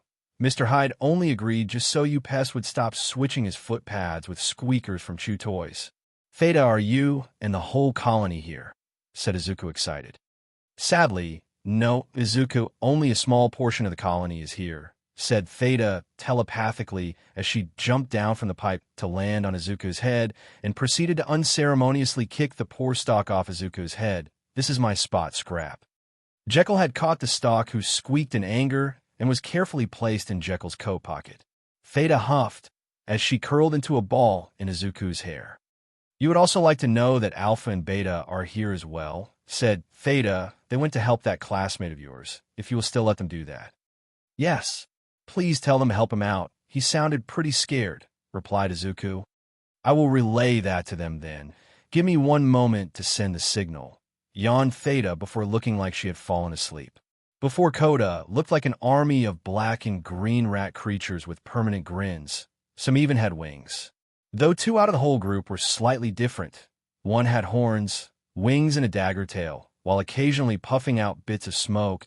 The other was a foot taller than the rest, with red slash marks on its eyes and a green mohawk of fur on its head.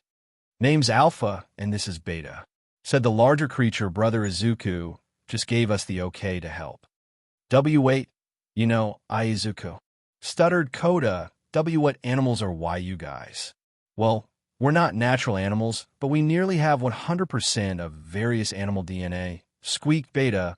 Plus, you're one of the few people that can understand us without Theta's telepathy or anyone from the lab to translate. Okay, if you promise not to hurt anyone, said Coda. Aw, that's no fun, complained Alpha. But all right, let me give you a rundown of our quirks before this thing starts, which looks to be soon. Also, as far as what we're called, we're the trickiest of the lab's creatures, gremlins. Start, announced Present Mike as all the students then started to race through the narrow passageway that was the gate. Everyone quickly became stuck as they started to push and shove to get through.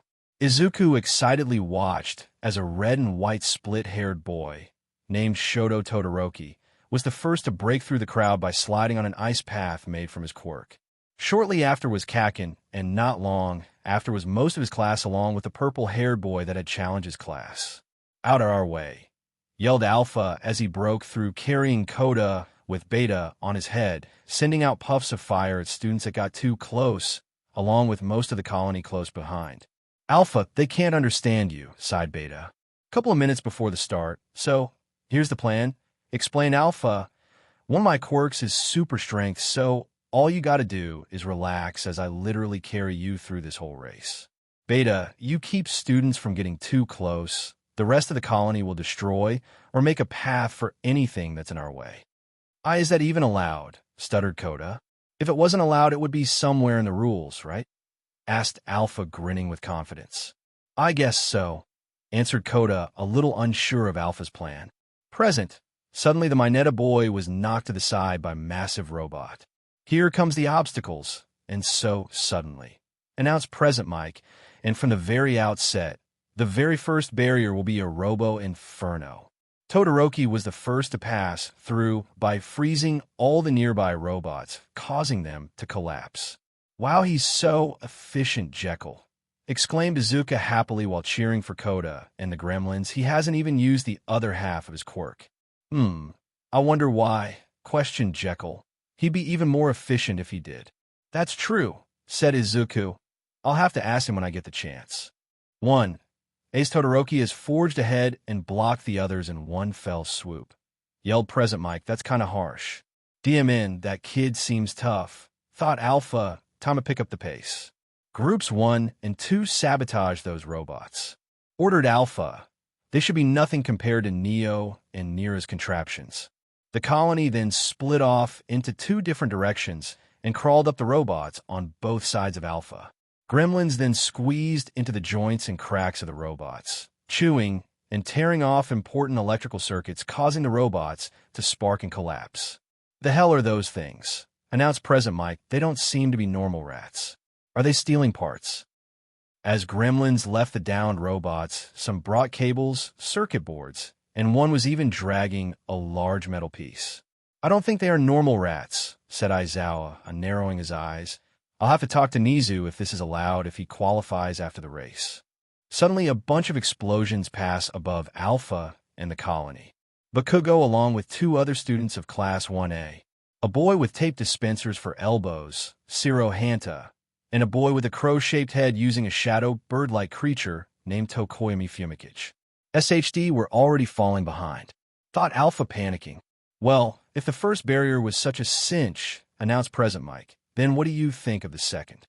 You fall, then you're out. If you don't like that idea, maybe you can crawl." It's the fall. In front of Alpha and the gremlins was a deep chasm with pillars connected by rope leading to the other side. By the time Alpha and the colony had gotten to the chasm, the rest of Class 1, it had already crossed the chasm, including a girl with pink hair and goggles. "Gremlins, make a bridge," ordered Alpha.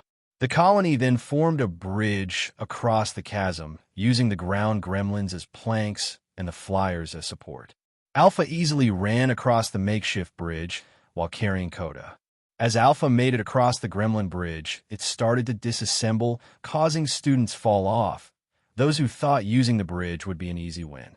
"And now we come to the hidden final barrier," yelled Present Mike as Todoroki arrived at the seemingly barren field. Its true form is none other than the mind field. As Alpha approached the start of the field, Todoroki and Bakugo had already made it across the field and were heading for the finish line. Alpha grinned. "All right, gremlins, spread out and have some fun." All the gremlins then raced across the field, purposely setting the mines off, causing gremlins to fly in every direction with a giggle like squeaks.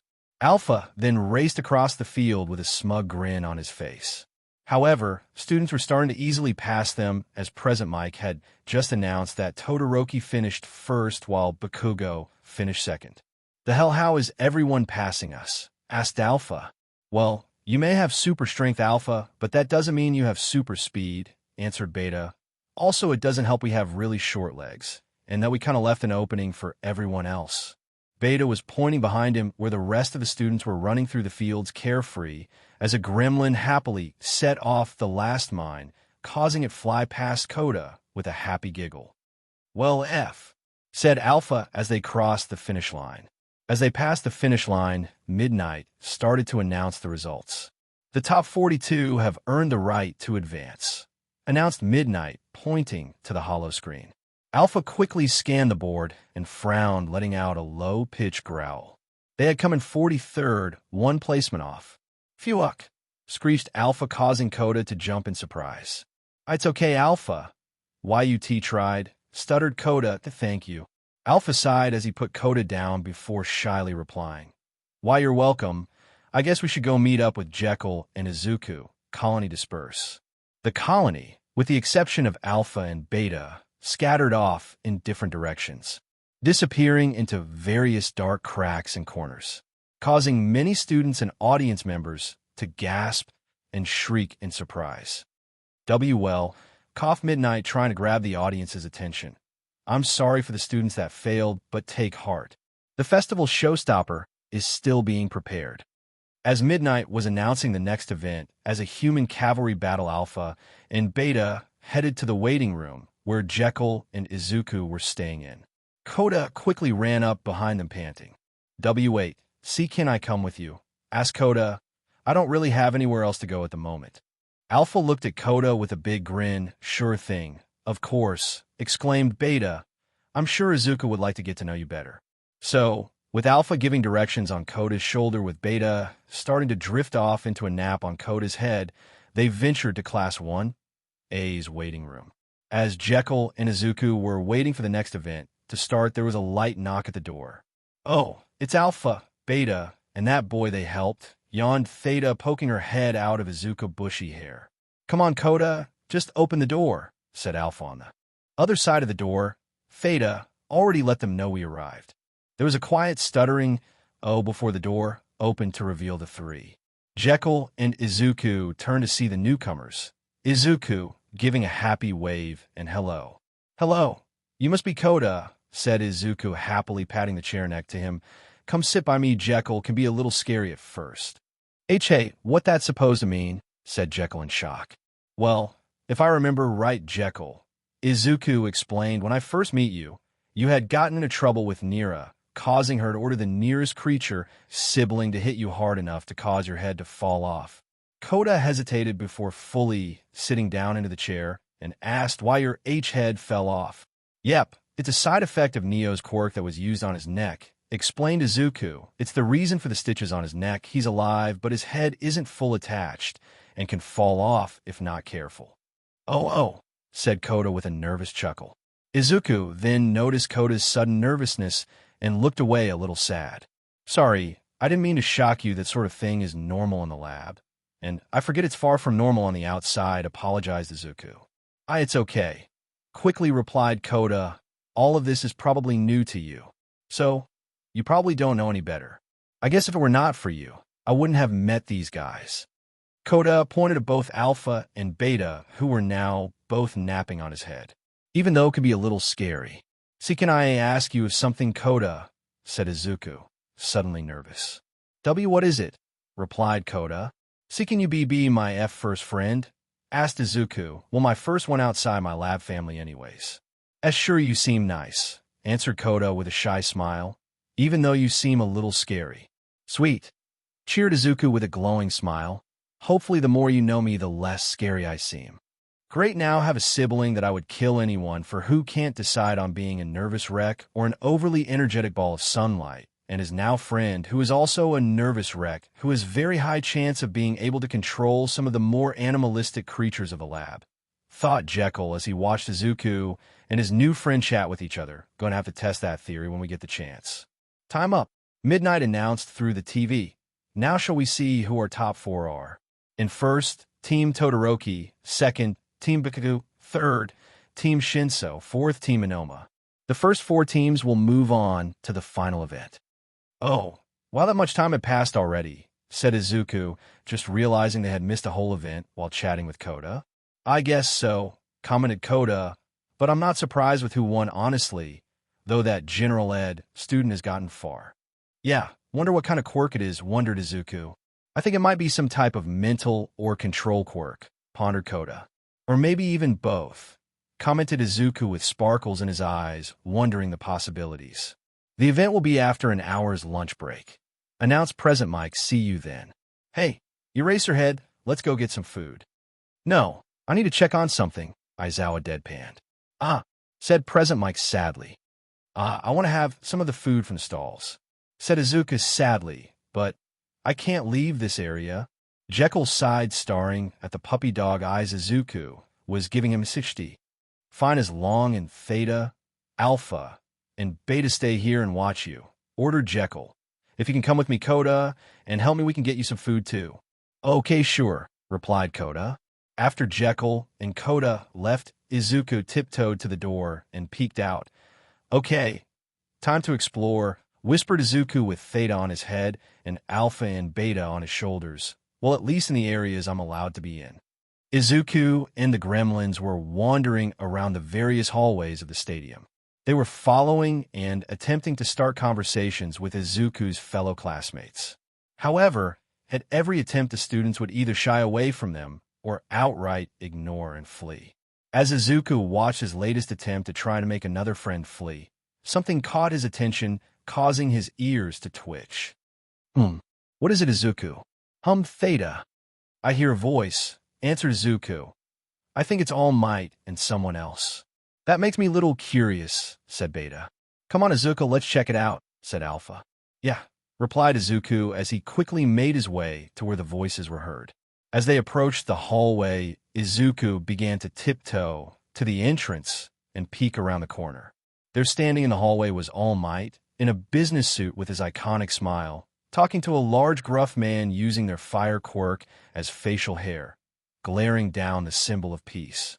Endeavor, hissed Alpha. One of the worst heroes I've ever seen, scowled Theta. Oh, how so, Theta?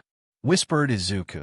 Nira had my colony, and I investigate Endeavor to find a way to either kill him or at the very least severely sabotage and ruin his career, explained Theta What we found infuriated the whole lab, not just Nira.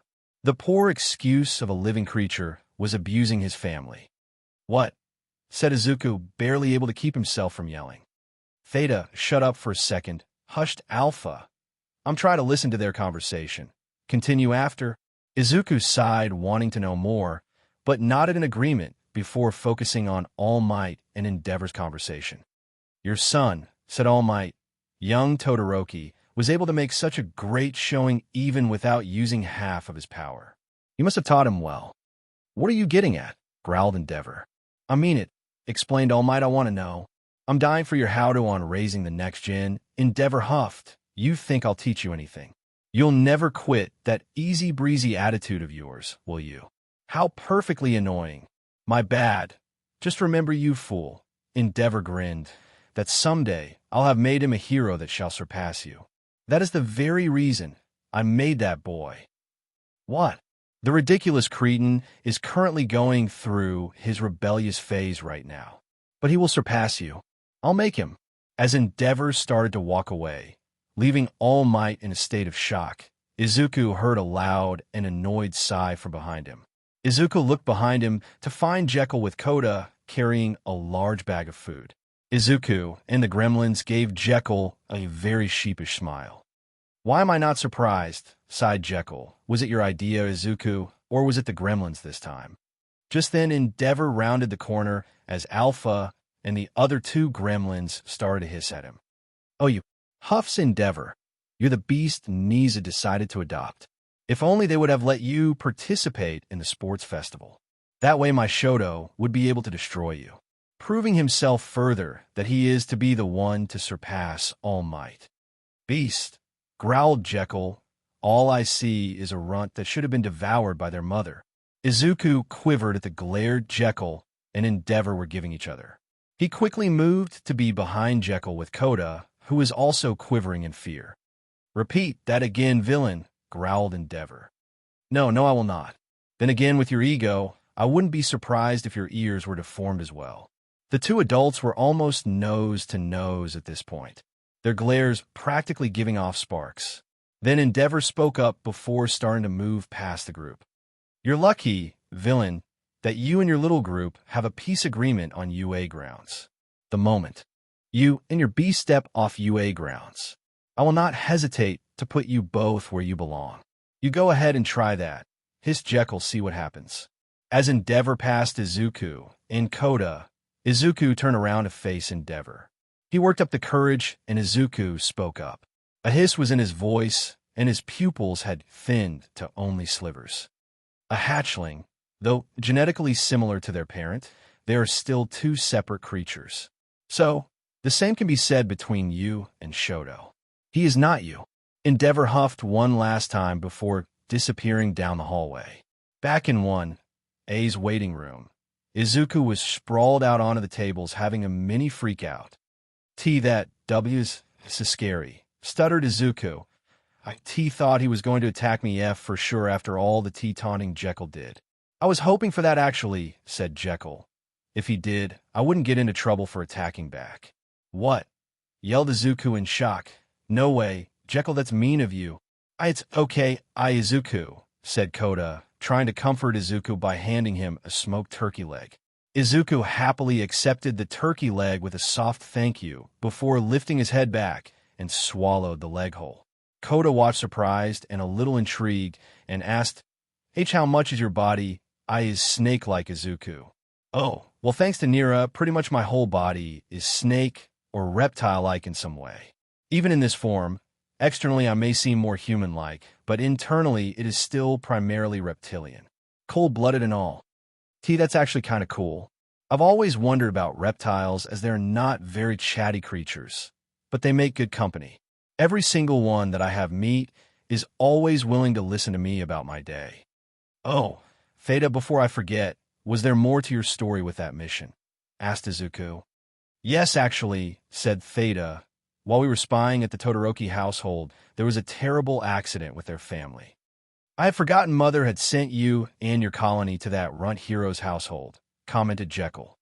"The accident was with the Todoroki's eldest son. The poor hatchling had lost control of his quirk and had nearly died, being burned alive. Thinking that his hatchling had died, Endeavor had fled the scene. My colony and I then decided to act by retrieving the hatchling, taking him straight to Nira so that he can heal. She was able to stabilize his condition so that he could recover. "Have I met him, Theta?" asked Izuku. Theta shook her head. No, as soon as he was conscious and able to move. Nira had offered him to stay with the lab and become part of the family. If he agreed, she would fix his scars without having to worry about the usual side effects that come with her quirk. He thanked Nira, but refused, saying he needed to figure things out and wanted to keep the scars as a reminder. He also asked Nira to leave Endeavor to him, as he was his problem. After that, Nira dropped all missions involving Endeavor to respect his wishes. Though Nira did manage to convince him to take stock with him, just so that Nira could make sure that he was always safe. That's horrible, gasped Koda, tears running down his face. Must have been when I was out on a mission with Zillion, pondered Jekyll. All the more reason not to let Shoto be dragged down by his father, said Izuku with confidence. I need to let Shoto know he is not his father, and that he can surpass anyone his own way, with both of his ice and fire. Why, yeah, agreed Koda. You're not leaving this room without an SCRT this time, Izuku, glared Jekyll. And you're going to have to wait anyways. The tournament is about to start. Oh, chuckled Izuku, giving Jekyll a nervous grin. Don't worry, I'll see if we can catch him in between matches, so you can give him a pep talk, sighed Jekyll before smiling and ruffling Izuku's mess of green curls. Jekyll, complained Izuku, it took me forever to get my curls decent, wife. Both Jekyll and Koda only laughed at Izuku's pain as on the TV screen the tournament was just announced to be starting soon. Now we're going to do a drawing to determine the pairings, announced Midnight. The 16 participant for the tournament can choose to abstain from the recreational events if they so choose. There's no problem in wanting to rest and saving your energy. So, let's begin with the team that got first place. Suddenly a boy with blonde hair and a long thick tail raised their hand. According to Jekyll, his name is Ojiro. Please excuse me. I don't want to participate. Most of the class then spoke up to argue on why, or that he should stay and participate. I know this is a rare opportunity, and to walk away would be stupid. However, everyone gave their best to get this far, and I wasn't able to do the same. Suddenly another boy spoke up. He was short with light blue hair. Theta explained that he was from Class 1B, Shota. I agree and would like to resign as well. What innocent words. Praised Midnight seductively. I like them. I accept Shota and Ojiro's resignations. Shiozaki and Tetsu will be replacing them. The TV then changed to show the pairings. Monoma versus Shinso Todoroki versus Shiro Ida versus Hatsuma Shido versus Aoyama Tokwimi versus Kirishima Uraraka versus Bakugu, while the students left the field. Cementos, a hero with the ability to control cement, created an arena for the tournament. Once finished and gave the okay to Midnight. The first contestants walked onto the arena. Shinso was the boy who had confronted 1A before the start of the festival. He looked at his opponent with determination despite his tired eyes. This seems like it'll be interesting, said Jekyll. He's the only one out of the general ed students to make it this far. Izuku and Koda nodded in agreement. The blonde, named Monoma, then spoke up with a smug grin. Well, this should be easy. You probably only got this far out of sheer luck. I might not even need to use my quirk. Begin, announced Midnight. Really? You're a lot of talk for someone in 1B, taunted Shinso. That doesn't make you much better than general ed students. Hell, that means you just barely made it into the hero course. Honestly, it means you'll just be some unknown second-rate hero. Say the dash, began Monoma until his eyes dulled and stood still as a statue. What? Yelled Present Mike. Monoma has completely stopped moving. Oh, how cool, exclaimed Izuku. So, he has a mental quirk, said Jekyll. Now it makes sense why he wants to win the sports festival so badly, said Koda. Why's that? Asked Izuku. Well, the entrance exam sadly kind of caters to powerful and flashy quirks. I was barely able to pass by getting a lot of rescue points rather than villain points. The festival is a way for people with less flashy quirks to have a chance at getting in the hero course. That's kind of cool. That still makes the entrance exam really unfair, though. I would definitely say he has some kind of brainwashing quirk, pondered Jekyll as he pointed to the screen watch. Bing, said Shinso. It must have been really nice to have been blessed there, Monoma. Now about face and walk out of bounds. Monoma then wordlessly turned around and walked out of the arena. Monoma's out. Announced midnight, Shinso advances to round 2. Jekyll was humming to himself as he watched Shinso exited the arena, looking even more tired than before, but proud. Behind him was Monoma glaring at Shinso as he also exited. "What are you thinking about Jekyll?" asked Izuku. "I think I'll have a small chat with that." "Shinso boy," answered Jekyll as he stood up and made his way to the door. Before he left, he turned around to glare at Izuku. "And you better stay put this time, Izuku. Koda, if he tries to leave, I give you permission to have the gremlins hold him down." "Okay," stuttered Koda. Jekyll was heading towards the general education's waiting room when he spotted Shinso. With a thin, toothy grin, he spoke up. "Shinso, the boy of the hour. The only student of general ed to make it to the final event. And what do you want?" questioned Shinso. "You don't look like a teacher. You know that this area is off limits, right?" "I'm allowed to be here with the principal's permission." "Okay, again I ask, what do you want?" Shinso narrowed his eyes as he watched Jekyll closely. "You don't exactly look like you're here for just a chat." "No, I dash." Suddenly Jekyll's eyes dulled, and he froze still as a statue, just as Monoma had earlier. However, before Shinso spoke up to give an order, Jekyll's hand quickly moved and shoved his clawed pinky finger into his ear with a sickening squelch. As focus returned to Jekyll's eyes, he stared at Shinso, his smile seemingly more frightening than friendly. He pulled his finger out of his ear and wiped off the BLD with a spare white cloth. "Now, that was really rude of you. Just because someone wants to make a deal with you, you're not exactly helping that villainous image you're so desperate to rid of." Shinso just stood there in shock at what he just witnessed. "Well, at least I have your attention now." Jekyll casually wiped off the remaining BLD from his ear before continuing. "Now, as I was saying, I have a lovely little brother who is desperate for some friends, and if you're willing, a little brother as well. He is the youngest of us, after all." Shinso shook himself out of his shock before answering, What do you mean?" "Easy. I can give you a family that will actually love you for who you are and what you'll be." Shinso was taken aback. "How do you know about my personal life?" "That's a secret. I'll only tell if you agree to become part of my family." Shinso looked away in thought before asking, "You're the guardian who's supposed to be watching that Nomu boy. I remember seeing you and him in 1A's classroom. Is he the brother you're talking about?"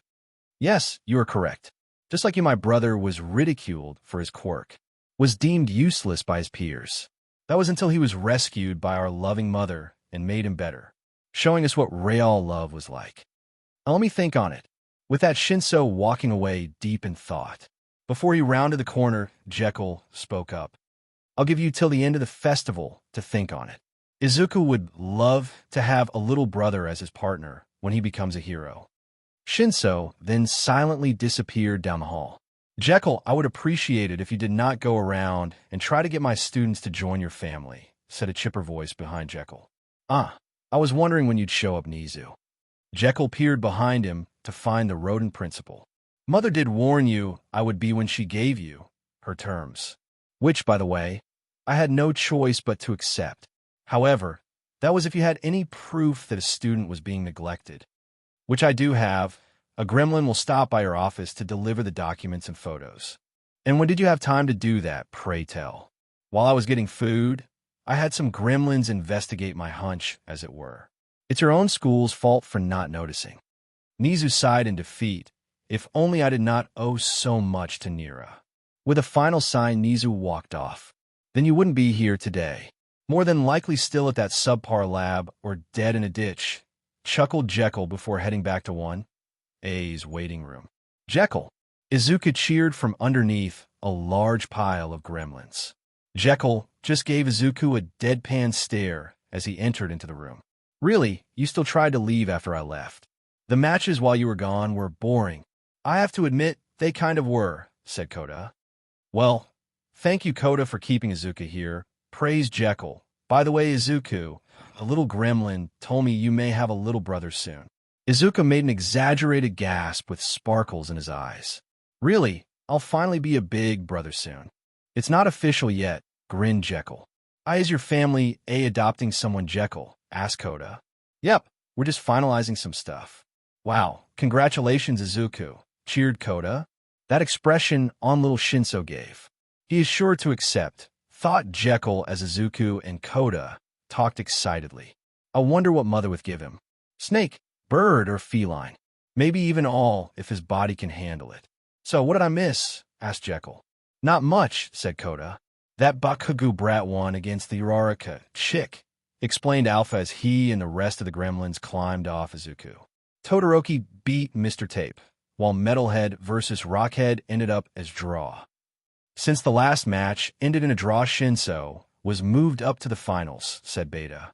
So, what about the other students? Asked Jekyll. The others were just easily defeated by either Todoroki or Shinso, shrugged Alpha.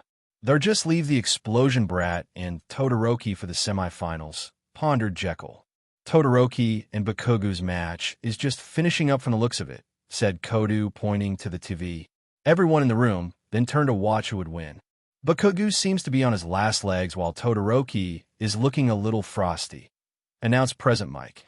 Bakugo was furious as shivered from the cold coming off the frozen glaciers that coated the arena, while Todoroki was standing tall and seemed unfazed from the cold, except for the ice patches forming on the left side of his body. Why the F won't you use your damned fire? Yelled Bakugo. Easy, explained Todoroki. 1, I will never use it. 2, it would give you an advantage with that sweat of yours. Whatever, just give me your F all. Do you think I can't take it? Arrogant, yes. Weak, no. Todoroki then sends a wave of ice towards Bakugo, who tries to dodge by propelling himself with his explosions. However, due to the cold, all that comes out are small crackles and pops. Unable to get out of the way, Bakugo is then shoved out of the arena. Bakugo yells out in frustration, while also slinging curses at Todoroki for not giving his all. That Bakugo brat has a point, said Alpha. A little disappointing that Todoroki wasn't showing off all of his abilities. I'm afraid it may be because it's a similar situation as Shinso, sighed Jekyll. Does that mean Todoroki may become part of the family? Asked Izuku, starting to get excited. I'm afraid not anytime soon. His father sadly has enough money to give people enough reason to not even care. It would also draw too much attention to the lab and the rest of the family. Explained Jekyll. Oh, sighed Izuku. Excuse me, Jekyll, but what do you mean by bringing into the family? Asked Koda. Basically, everyone in the lab is family as they have been adopted by our dear mother Nira. I would imagine Nira would love to adopt dear Todoroki too. Explained Jekyll. I guess that makes sense, said Koda. It does seem like Todoroki's life isn't easy. Koda, do you want to be a part of my family? Asked Izuku.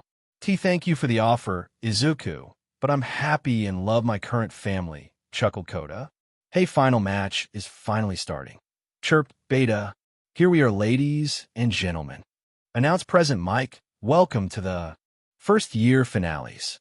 Our up-and-coming hero prodigy, Shudo Todoroki, facing off against the General Ed champion, Hitoshi Shinso. As Present Pick announced their names, said finalists made their way to the arena. So, your number 2's great prodigy. Sneered Shinso. Honestly, from what I can tell, the apple hasn't fallen far from the burning tree. Todoroki furrowed his eyes in response while curling his hands into fists. Ready, start, yelled Midnight. What? Did I strike a nerve there, pretty boy? Scoffed Shinso. What is getting a fast track into the UA Heroes course not enough for you? Todoroki bit back his tongue as he sent out a wave of ice towards Shinso, who barely dodged the glacier. I see you inherited his destructiveness. The only difference is you're using ice. Makes you wonder if that ticking time bomb is right. You must think you're too good for the rest of us to use that precious fire. To you, he must be so weak that it's not even worth your time to even use it. Suddenly, with a wave of his left hand, followed by a strained yell, was a wave of fire headed straight for Shinso. I am nothing like my father. Before Shinso's quirk could take hold, he was flung from the arena by the flames. Shudo Todoroki is the winner. Announced midnight. Yikes. Cringe Beta. I think he pushed a little too far with the goading, said Alpha. No, he would have had Todoroki, only if he was able to dodge the flames, explained Izuku. True, pondered Beta. Well, I should get going and meet with Shinso, said Jekyll. You lot continue to watch Izuku and enjoy the award ceremony. Okay, replied the gremlins. Jekyll was waiting next to the entryway to the arena. There he could see Shinso walking down from the podium with his silver medal. Before Shinso got to Jekyll, Bakugo stopped next to him. What do you want, Brad? Questioned Jekyll. Let me talk to Izuku, said Bakugo. Saying his name is a nice start. However, you still have a lot to prove before you can speak to him. What do I need to do to prove myself then? Simple, actually. Do not harm him in any way. Also, just stay out of our way. We have our reasons. Well, that's vague as F, but fine, I'll do just that if it gives me a chance just to talk. With that, Bakugo left in huff, a little more frustrated than earlier. As soon as Bakugo disappeared down the hall, Shinso walks up to Jekyll. I think that's the calmest I've seen of the walking bomb so far, said Shinso. Really, I'm not surprised, chuckled Jekyll. So, have you decided then? Shinso pauses for a moment before looking at Jekyll with determination. Yes. Then I'll have the gremlins send Nizu the paperwork. Jekyll then places a clawed hand on Shinso's shoulder. Excellent. Now would you like to meet your new brother before we meet with Mother? Yes, I would like to meet him. Let's be off then. I'm sure he's gotten stir crazy again. Stir crazy. One of the side effects of Mother, making him better. He ends having a lot of energy build up. He's in one place for too long. So, he ends up with a lot of excess energy. So far, the only one Woe been able to properly wear him out is sparring with Zixus. Who? Another one our brothers. How big is this family? Jekyll just gave large grin and chuckled. You'll see. As they arrive at 1A's waiting room, let's just say you'll never be lonely or weak ever again. I look forward to it. Jekyll. Cheers Izuku as Jekyll and Shinso walk through the door. Izuku was currently wrestling with a large pile of gremlins. What the hell am I looking at? Asked Shinso. It appears we arrived just in time, answered Jekyll. Jekyll, is that him? Is he my new little brother? Asked Izuku, tail swishing left and right excitedly. Koda was calmly sitting in a nearby chair with Theta in his lap, fast asleep, both happily avoiding the wrestle pile. Jekyll lets out a chuckle before answering, Yes, he is my dear Izuku. Izuku then quickly escaped the wrestle pile and walked up to Shinso and grabbed his hands. Shinso flinched at the sudden action. Calm yourself, Izuku, or you're going to scare him, chastised Jekyll.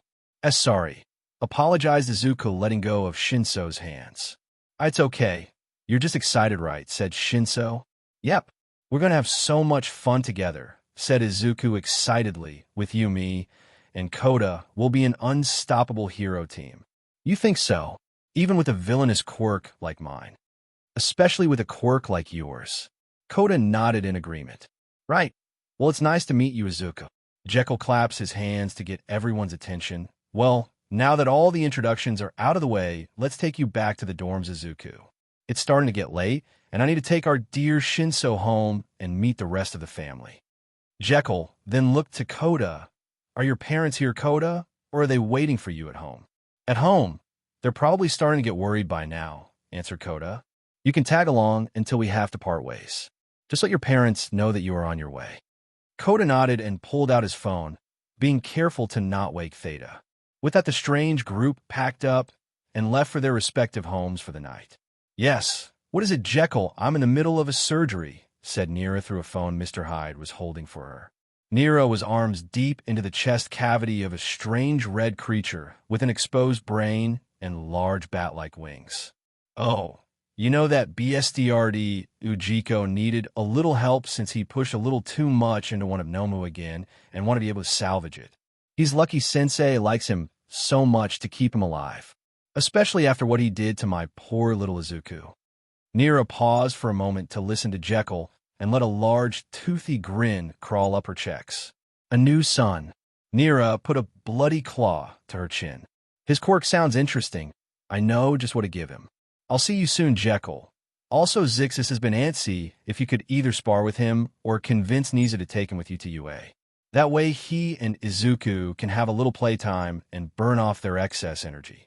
I'm just busy dealing with Sensei's requests and Ejiko's stupidity lately. With that, Mr. Hyde hangs up the phone, followed by dozens of excited chitters, growls, and hisses. Yes, my lovely children, you are getting a new brother, and I just can't wait to meet him. If you all would be so lovely and get his room ready. The one next to Izuku's should be perfect for him. As soon as she finished her sentence, there was a stampede of footfalls behind her of all kinds. Mr. Hyde sighed and handed Nira what looked like an enlarged lung. I just hope they're nothing like Jekyll. Last thing we need is another source of my migraines. Nira only chuckled. We shall see. Now help me finish this up and into the stasis tank. I wish to meet my new son as possible and start their needed improvements. The next day of class started with everyone in 1A talking about the sports festival. I got so embarrassed. Everyone was staring at me so intently, said Toru, an invisible girl, except for her clothes. I got consoled with don't worry. Call from frickin' elementary school kids. Groaned Ciro. The chatter continued until Izawa walked in. Morning, announced the tired pro. Today's Hero Informatics PRD is a little special. It's time to formulate your code names, your hero names. Everyone in the class cheered with excitement.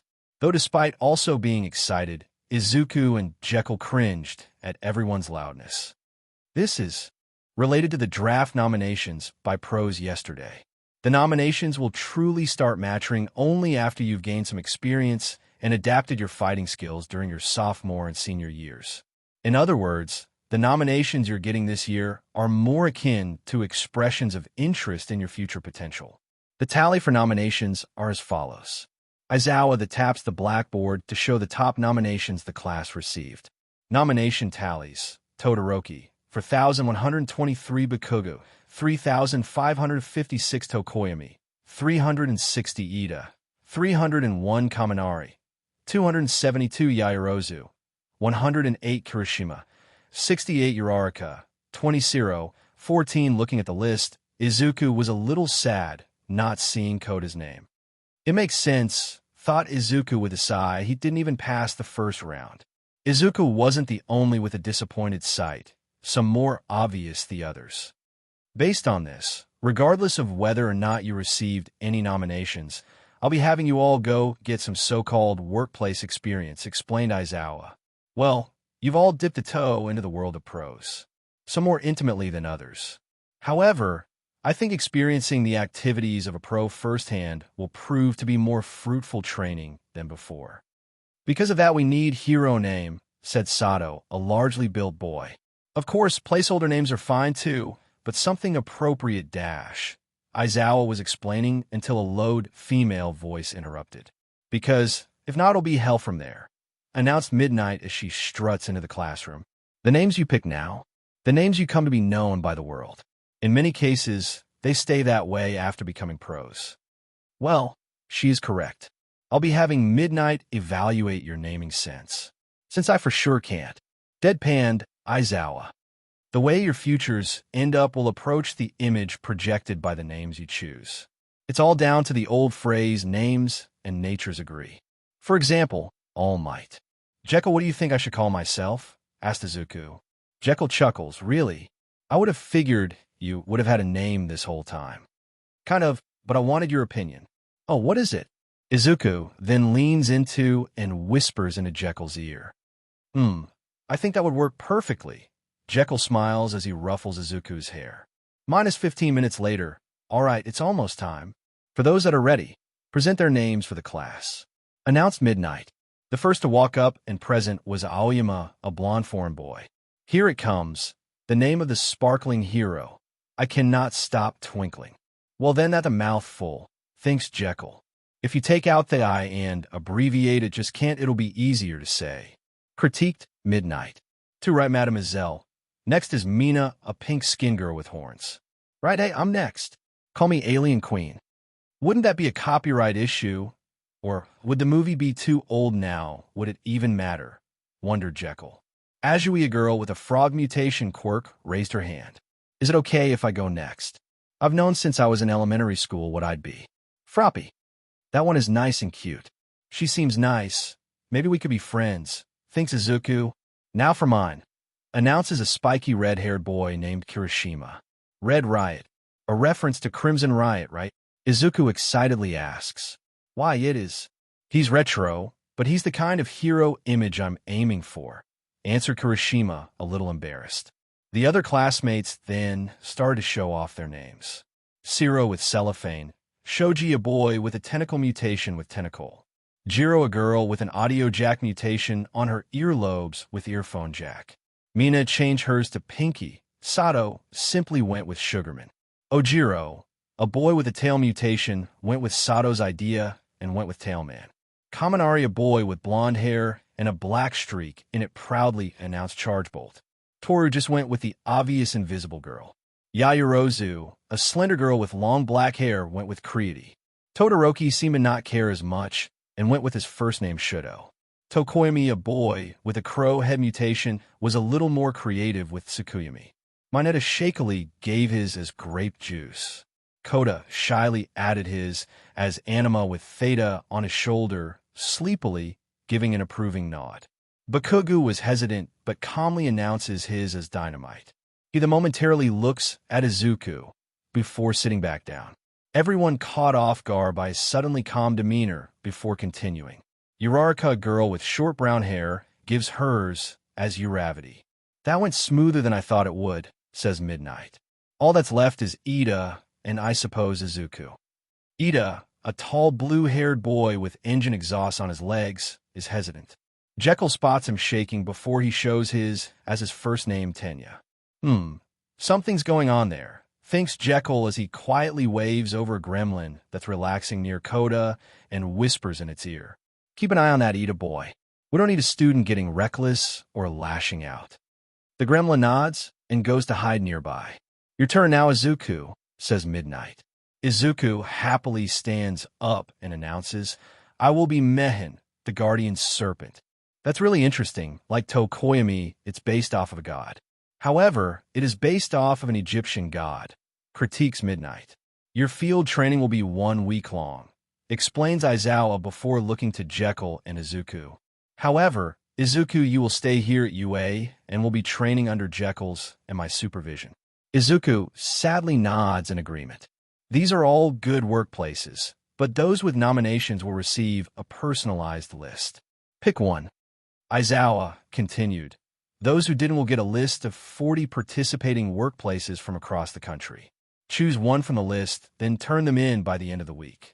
After class, so, who do you think you'll intern with, Koda? Asked Izuku. I am not quite sure yet, answers Koda.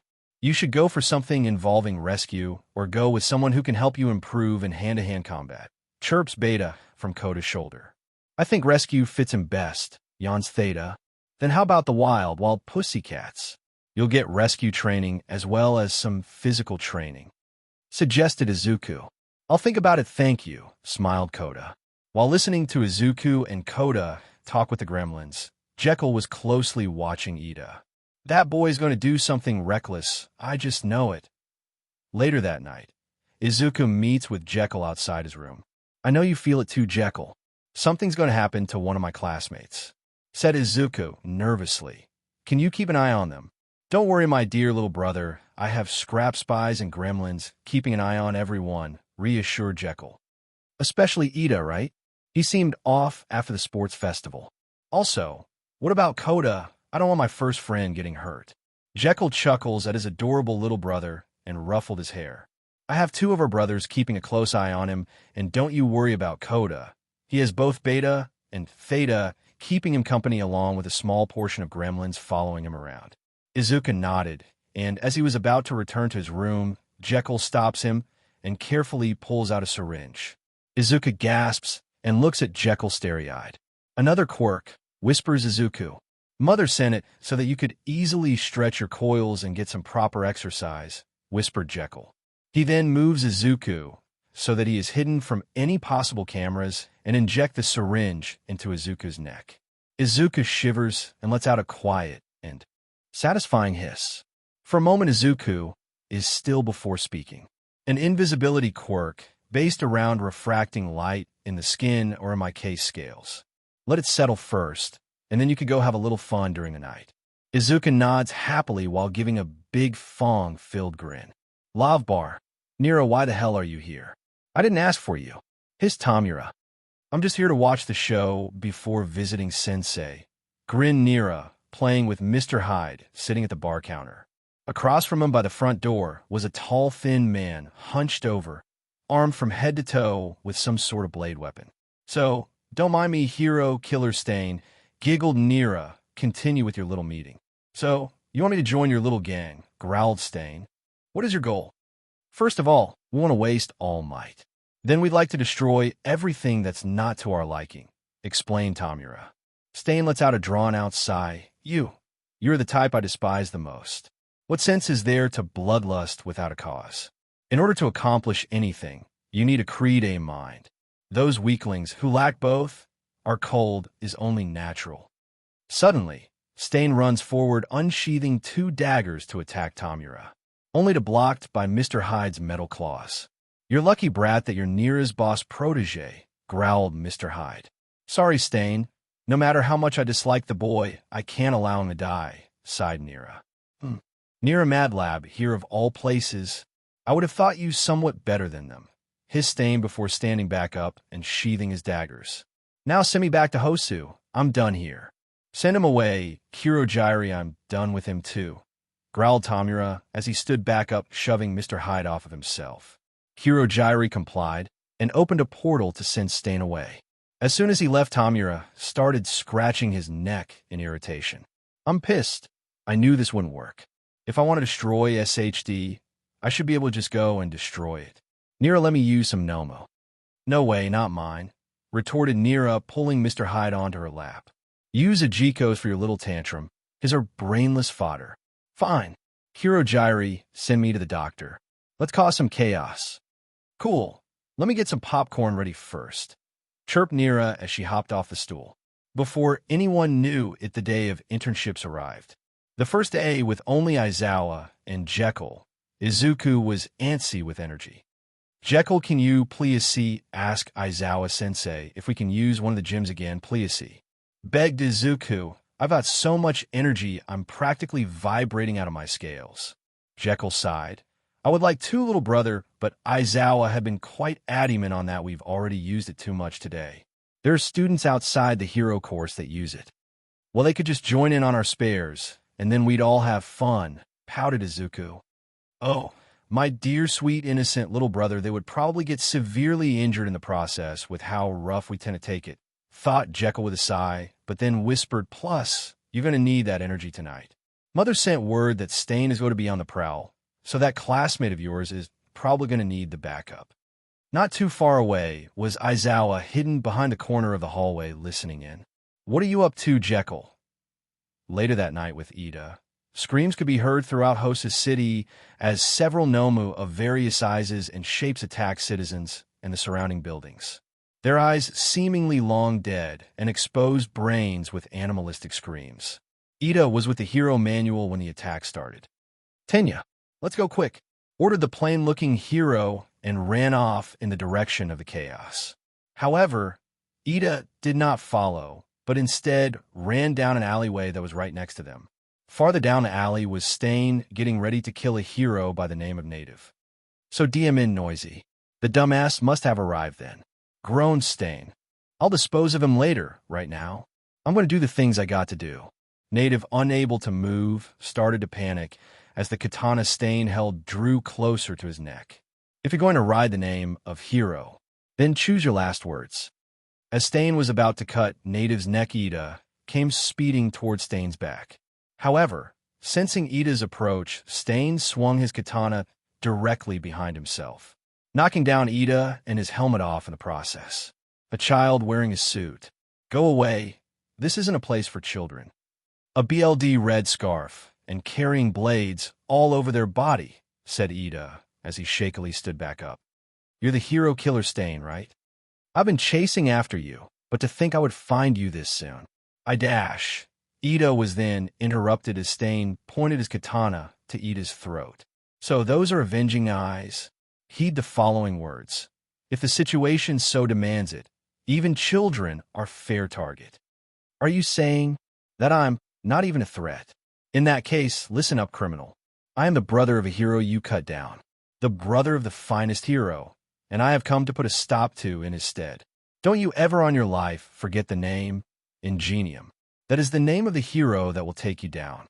That's so. Then di. Ida then sends a quirk-powered kick towards Stain's face, who easily dodges by jumping over Ida. Ingenium's brother. I let him live to feed rumors. Yours, says Stain as he sends a steel-spiked boot into Ida's shoulder, pretty weak. As Ida falls to the ground, Stain takes his katana and runs it through Ida's injured shoulder, effectively pinning him to the ground. You and your brother are both weak, all because you're both fakes. Shut up, you scum, shouts Ida, tears starting to stream from his eyes.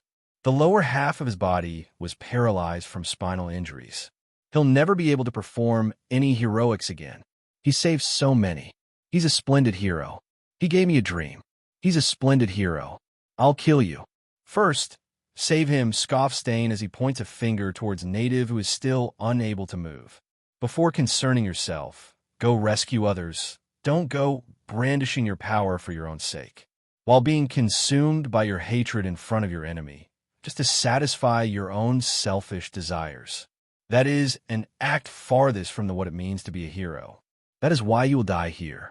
Stain removes the katana from Ida's shoulder and then proceeds to lick the BLD off of the blade.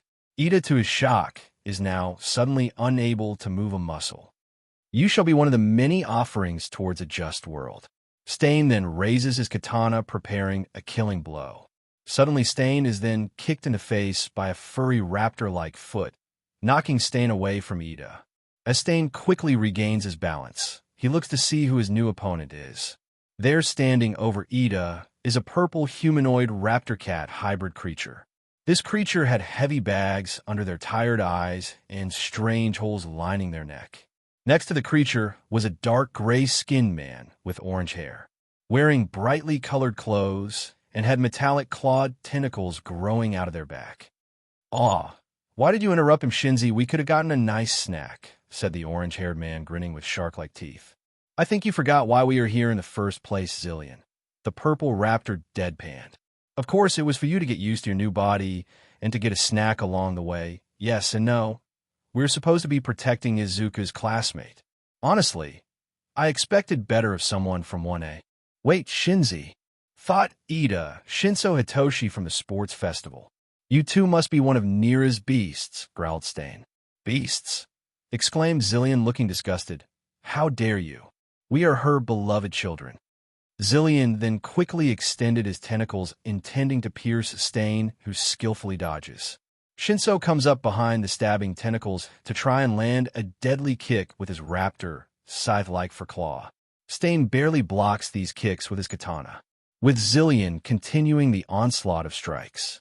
Zillion steadily walks closer, closing the distance to only increase the frequency of the strikes, all with a manic grin on his face. "Come on, Mr. Stain, stop dodging. I'm starting to get a bit hungry here." Shinso then suddenly changes it up by turning around and smacking Stain with his thick, feathered raptor tail. This throws Stain off and sends him flying into the nearby wall. "Nira's abominations," growled Stain. "You are willing allowing her to alter and deform your bodies." Stain then pulls out 2 daggers from his boots. "Really? And what does that make you, Stendhal?" asked Shinso. "Ho dash," Stain half growled before going completely still. "Ah." Shinzi cut it short, said Zillion as he turned to look at a space over Stain's head. I would have loved to see his fear-filled expression. "He's all your big brother," said Shinso with a lazy grin. Ida and Native looked on in horror as Izuku in his Nomu form slowly appeared over Stain's head with his mouth gaping wide. "Thank for meal," hissed Izuku as he bit down on Stain's upper body, spraying BLD everywhere. There was a muffled scream as Stain was swallowed whole. Izuku, seemingly unbothered by the blades that Stain carried, Tasty meal, plenty iron. Ah, you didn't leave any for us, Zillion pouted. So, this is where you slithered off too, spoke a very disgruntled voice. Then the three who were able to move turned to face the newcomer. There stood at the entrance of the alley was a very tired and clearly irritated Eraserhead. Sensei, exclaimed Ida, finally starting to be able to move. Izuku let out a sharp squeak like his Sensei. We thought we're sneaky. You may have been invisible, but that didn't mean you were quiet. Aizawa then turned to Shinso, taking in the changes that were made to his body. He barely held back the sadness he felt from showing on his face from looking at the drastic changes.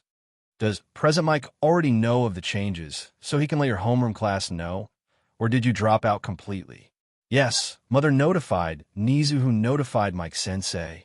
Nizu also says that I'll be transferring to your class since my Neta is dropping out from the hero course, explained Shinso. See, Mr. Eraser Mother has everything under control. No worries, exclaimed Zillion. You must be Zillion. You're the one who will be helping Izuku in his sparing sessions. Yep, that's me. Izuku, Shinso, and Zillion get back to UA before the police get here. Izzy are banned from participating in the heroics class for a whole week when everyone gets back from their internships. But we just hungry. Don't care, you should have let me know. Don't think I didn't know what Jekyll was feeding you. We're only allowing it because it's necessary for your diet. Izuku just responded with a sad hiss. Ida, you won't be expelled, but you will also be sitting out from heroics for a week. Let this whole thing be a lesson. Don't let your personal vendettas get in the way of who you want to be. Ida responded with a quiet, yes, Sensei. The Mad Lab brother then shortly hurried off back to UA, where Izuku was then scolded by Jekyll on his poor stealthing ability before being sent to bed. Shinso was assigned to Izuku's room till UA could provide a secure room for him. Shinso was more than happy to spend the time with his big brother as they proceeded to snuggle with each other. Shinso giving the excuse that he was just making sure Izuku had enough heat to stay warm. Zillion was to stay in Jekyll's room, who had a spare bed. Though despite the bed, Zillion proceeded to fall asleep on the floor in the middle of the room to Jekyll's dismay. So do you and your family have any more surprises in store for me? Asked a very tired Aizawa, holding a cup of coffee. As far as I am aware, Eraser, that all Mother currently has planned. Though I didn't think Izuku would have been caught so easily, sighed Jekyll. I honestly thought I taught him better than that. Why Shinso? Jekyll hesitated for a moment before answering. Did you know about his home life? Yes, I was working on his case. We couldn't take any action as there wasn't any concrete evidence. Didn't help that the foster parents always passed their welfare checks. Then it's easy. Mother gave him an option to finally leave one horrible family to one that will always love and care for him, as well as disposing of said family. Let me guess the reason the Scholl family went missing was because they were his first meal. Jekyll chuckled, smart as always, Eraser. You and your family may not call yourselves monsters, but that's all your mother and uncle create. No one will ever see it otherwise. So what makes you think they will accept Izuku when word eventually gets out on what he is and what he has to consume just to live? We'll just take him back home and go back into seclusion as Izuku will finally realize he's not meant to help and care for his food. Mother says it's just a phase and he'll realize it soon enough. Something tells me you're going to regret that thought process. He's a good kid at heart. He's not going to give up being a hero anytime soon. Jekyll just shrugs. We'll see. Love bar. There was a loud crash as a glass mug shattered against the wall. DMN, IT, screamed Tamura with a disintegrating newspaper in his hand. The Nomu attack was hardly mentioned. All they're talking about are the DMN mystery survivors of Stain. You were warned, Tamura, sighed Nira, though the fireworks were fun to watch. Just goes to show how much of a brat you still are, scoffed Mr. Hyde from Nira's lap. What did you say, you overgrown rat? Growled Tamura. Suddenly, there was silence as click and buzz filled the bar. The sound came from a nearby laptop with the letters audio only showing on screen. Now, Tamura, this is just another lesson for you to learn, spoke a calm yet intimidating voice. For now, you may want to focus on a new plan. For instance, what about Stain that made him so threatening to the heroes? Also, it may not hurt to truly look into having some allies. Why? You mean an actual party, right? Makes sense that I need a proper party to defeat the raid boss. The voice hummed in agreement. Yes, that's a good start. Oh, and Nira, come over here, the good doctor requires your insight. Yes, right away, Sensei, answered Nira.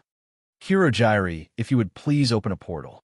Hirojiri nodded in acknowledgement before opening a portal for Nira. As Nira left, Tamura was quietly mumbling to himself, I need a party, but who should I invite? Thank you for joining us on this journey through What If Deku Had Snake Mutation? We hope you found it as captivating as we did. A big thank you to XiyakaHex for creating such an engaging story. Don't forget to visit their profile on fanfiction.net for more fantastic works. The link is in the description below. If you enjoyed this video, please give it a thumbs up, share with your friends, and subscribe to Zenin Fanfics for more intriguing explorations into fanfiction and fantasy. Your support helps us create more content like this, and we love hearing your thoughts and suggestions in the comments section. See you soon in the next video.